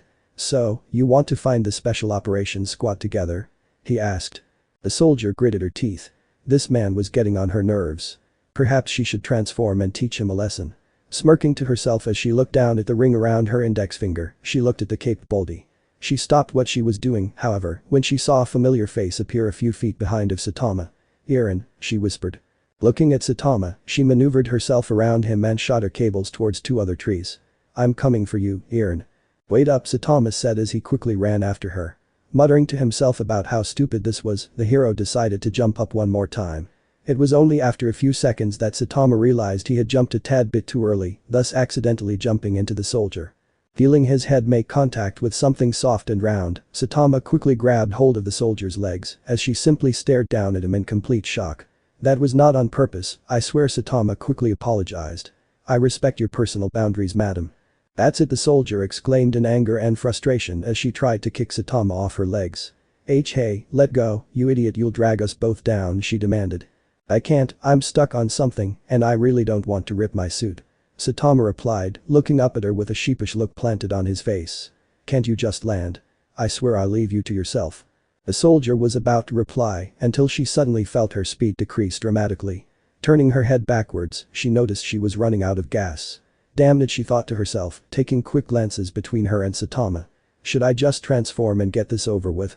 Pondering on what would be the right decision, the soldier did not notice the humongous tree she and the man who was hanging from her legs were closing in on. Look out, big tree, Saitama exclaimed as he simply tugged at her right leg, swiftly detaching her 3D maneuver gear's cables and spinning her around. Sighing to himself as he noticed he had damaged his suit, the hero quickly held the soldier to his chest to prevent her from falling to her death and jumped from one tree to another. Listen. He said, looking down at the soldier whose hood had been blown off by the amount of power Saitama had used to spin her around. As much as you probably want to find the Special Operations Squad all by yourself, I think it's for the best if we stick together. Cheeks red, the female soldier muttered something underneath her breath before speaking up. Fine then. She said, looking up at him while glaring intensely. But once we find them, you release me. Got it? Sure thing, Saitama replied, giving her a two-fingered salute. My name is Saitama, by the way. What's yours? Saitama raised an eyebrow at the girl before letting out a sigh. Looking down at the ground beneath them, Saitama's eyes widened as he saw something he thought he would never see again. Jumping towards the ground mid-air, the hero landed safely on the ground. Putting the girl down, he put his hands on his hips as he looked at the beautiful scene in front of him. Hey, what the hell do you think you're doing? The girl asked, glaring at him as she stood beside him. She was about to continue, but Saitama put a finger to her lips, shushing her. Be quiet, he whispered. Pointing his finger at something, Saitama got the soldier's interest as she now turned her head and saw what the hero was pointing at. It was a baby deer and its mother, happily munching on some grass while the baby just stuck to his mother's side. Smiling, Saitama looked at the girl. Isn't that one of the cutest things you've ever seen? He asked, turning his attention back to the deers. Letting out a sigh, the girl turned her head and looked at the deers. It is a sight to behold, that's for sure, she thought to herself. Looking at the Cape Baldy, the girl wondered. Was this guy really as bad as she was told he was? He seemed like a pretty decent guy, even though he was acting far more stupid and oblivious than anyone she had ever met. Heck, they were standing in the middle of a forest of giant trees with titans around every corner, and even then, this guy takes the time to stop, relax, and enjoy the wonders of nature. Who would be so stupid as to put his or her life in danger for such a small thing? Sometimes you just have to enjoy the little things, Saitama said to himself, shaking the girl out of her thoughts. Yeah. She replied. Closing her eyes and humming a soft tone, the girl continued. Annie. Huh? Saitama said in confusion, looking down at her. My name, it's Annie. Annie said, looking up at him. Annie Leonhardt. Nodding his head while keeping a neutral expression, Saitama turned his attention back to the deers. Okay. He said, pointing a thumb at his back. Hop on Annie. Annie raised an eyebrow at him, but hesitantly climbed onto his back. Putting her arms around his neck, she spoke up. Remember what I said. Once we find the Special Operations Squad, you'll have to let me go. Sure. Saitama replied as he began to run forward. The members of the Levi squad all exchanged quick glances of confusion with one another as they soared through the sky, the 3D maneuver gears being put to the test as their cables were shot out and retracted with every few seconds. A deadly silence befell the squad. But that silence was quickly put to an end by Eren, who decided to ask the question that went through everyone's mind. Where the hell is Captain Levi? Eren asked, getting the squad's attention. I mean, it's not like he didn't see the flare we shot up, since we saw another green flare only seconds when we shot ours. So why hasn't the captain met up with us already? I don't know, Eren. Gunther replied, shaking his head. All we can hope is that the captain will find us. Then perhaps we should stop and wait for him. Petra suggested. No, we promised the captain we would keep Eren at a safe distance away from the female titan. Eld retorted. We must follow his order. I agree with Eld, Alu added, nodding his head. I mean, it's not like the captain wouldn't come looking for us. But still, Petra said. The flare was shot up minutes ago, and the captain always had a good sense of direction, so there is no way he could have gotten lost. Perhaps he encountered titans and is engaging them, she suggested. Even if that's true, Eld said, shooting his 3D maneuver gears cables at a nearby tree. The captain can take care of himself. Yeah, the captain isn't called humanity's strongest for nothing, Alu added, glaring at Petra. Of all people, I never would have guessed you would begin to doubt the captain's skills. I'm not doubting anything, Petra retorted, almost wanting to kick Alu in the gut. It's just that I have this feeling something big is about to happen. I can't really explain it, but it has happened before. When? Gunther asked. When I first saw Saitama enter the courtroom a day after his arrival, Petra replied. I just felt odd. When I saw him, the only thing I did was look at him, and I felt this sudden rush of adrenaline course through my body. And something big did happen. Yeah, Eren replied, remembering what had happened to the captain. Captain Levi got pounded into the floor. Literally. Can you guys stop mentioning that? Alu asked, anger clearly present in his voice. I don't care if that bald shit-faced asshole beat Captain Levi, the captain has done way cooler things than he has. Well, I've never heard of Captain Levi punching titans to death. Petra taunted, blowing him a raspberry. Eren watched as the bickering between the two comrades continued. Having been so caught up in the argument, he did not notice someone soaring towards him until said someone was literally mere inches away from his face. Yo, Saitama said, making Eren yell in shock. As an instinct he had gotten while undergoing training as a cadet, Eren quickly slashed his blades at Saitama. Saitama, sir. Eren yelled as he stopped his attack, his blades inches away from Saitama's shoulders. What the hell? How did you dodge? I ran, then stopped, then ran some more, Saitama cut him off. Oh, I also found someone who was also looking for you guys. He said, motioning to Annie. Sorry for this, Saitama. But this is where it ends for all of them. Including you. Annie said as she quickly grabbed hold of her cape. Covering her face and letting go of Saitama, Annie fell towards the ground as Saitama looked down at her. Whoops.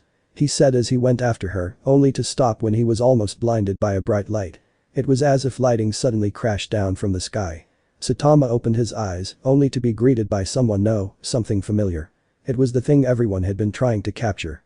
It was the thing he had been trying to talk to only minutes ago. And it was also the person he considered someone he could kind of trust, since he thought she was in need of help. It was the female titan, or rather, Annie in her titan form. Shaking his head in a disappointed way, Saitama watched as the female titan lashed out at him.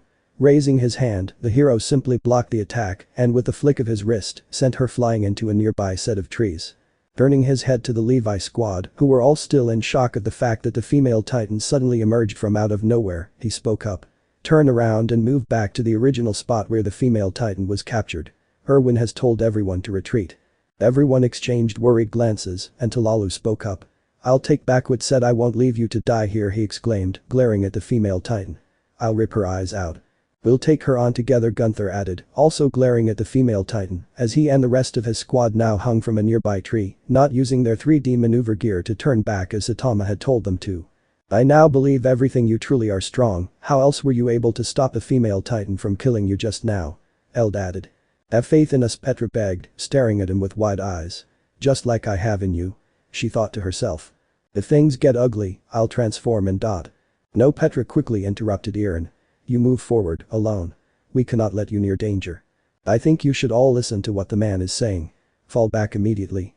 Everyone turned their head towards the sound of an all too familiar voice. Their eyes widened when they saw Levi soar towards them, a neutral expression planted on his face as he now hung in front of his squad, having shot his cables at the tree they were hanging from for support. Retreat, that is an order. He said, glaring at them. That includes all of you, not just Eren.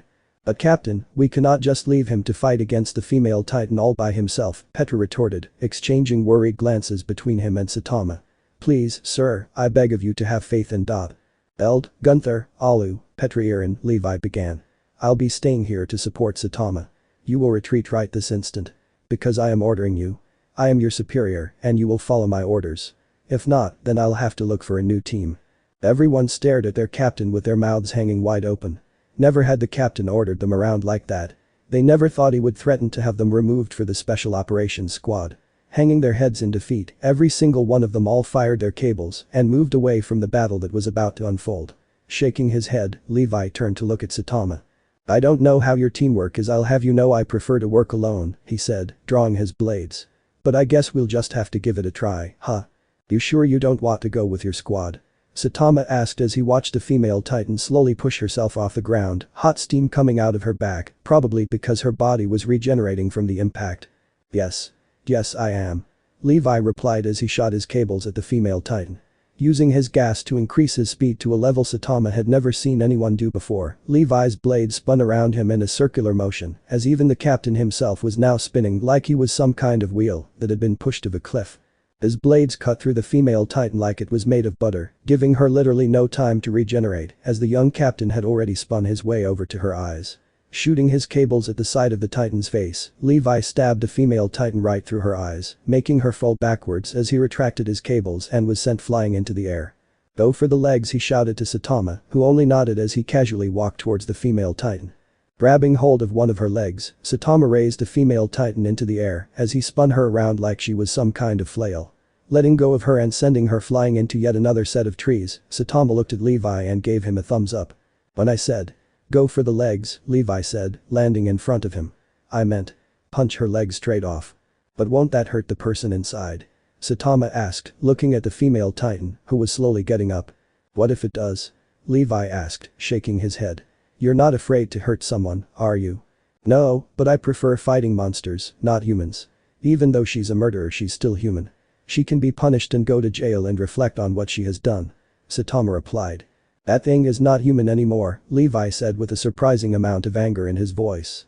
The person inside that thing knows damn well what she has done. She has killed many of our soldiers. She deserves to get hurt. So no second chances? Saitama asked, scratching his cheek. I swear to everything that is holy that I will one day personally rip your head off if you don't stop acting so stupid. Levi said as he turned to look at the female titan. You once said you were a hero, not a soldier, remember? Well then, Mr. Hero, do what a hero does. Save the day. Letting out a sigh, Saitama walked towards the female titan. Jumping upwards, he once again grabbed hold of her hair as he now hung in front of her face once more. You mind getting out, Annie? He asked. Arg, Annie roared. Saitama turned his head, only to see Levi fly towards him, his eyes filled with anger. Slashing at the female titan, Levi landed on top of her head as he looked down at Saitama. Rip her out. He ordered, glaring at him. Rip whoever is in there out. You don't have to hurt her, just make sure she is out of her titan body. Looking at Annie's titan form, Saitama shook his head as he pulled himself up and landed beside Levi. Moving to the back of the titan's head, Saitama grabbed hold of the nape of her neck, simply pulled, successfully ripping away humongous chunks of flesh, tissue and muscle. The female titan screamed in terror and pain, but to no avail. It would take a few more minutes for her limbs to fully regenerate, even though they were not cut off.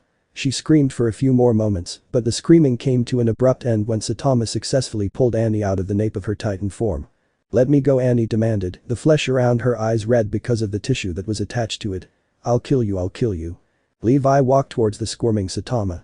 Raising his hand, he slapped her across her face, making her look at him with a shocked yet angered expression. Balling his hand to a fist, Levi punched her in the gut, making her gasp for air as she felt her stomach tense up in pain. "Why, you bastard," Annie wheezed, glaring at him. "Shut up, brat. You'll pay for what you did," Levi retorted. Looking at Saitama, he continued. "We'll rendezvous with my squad, then we'll retreat to the walls.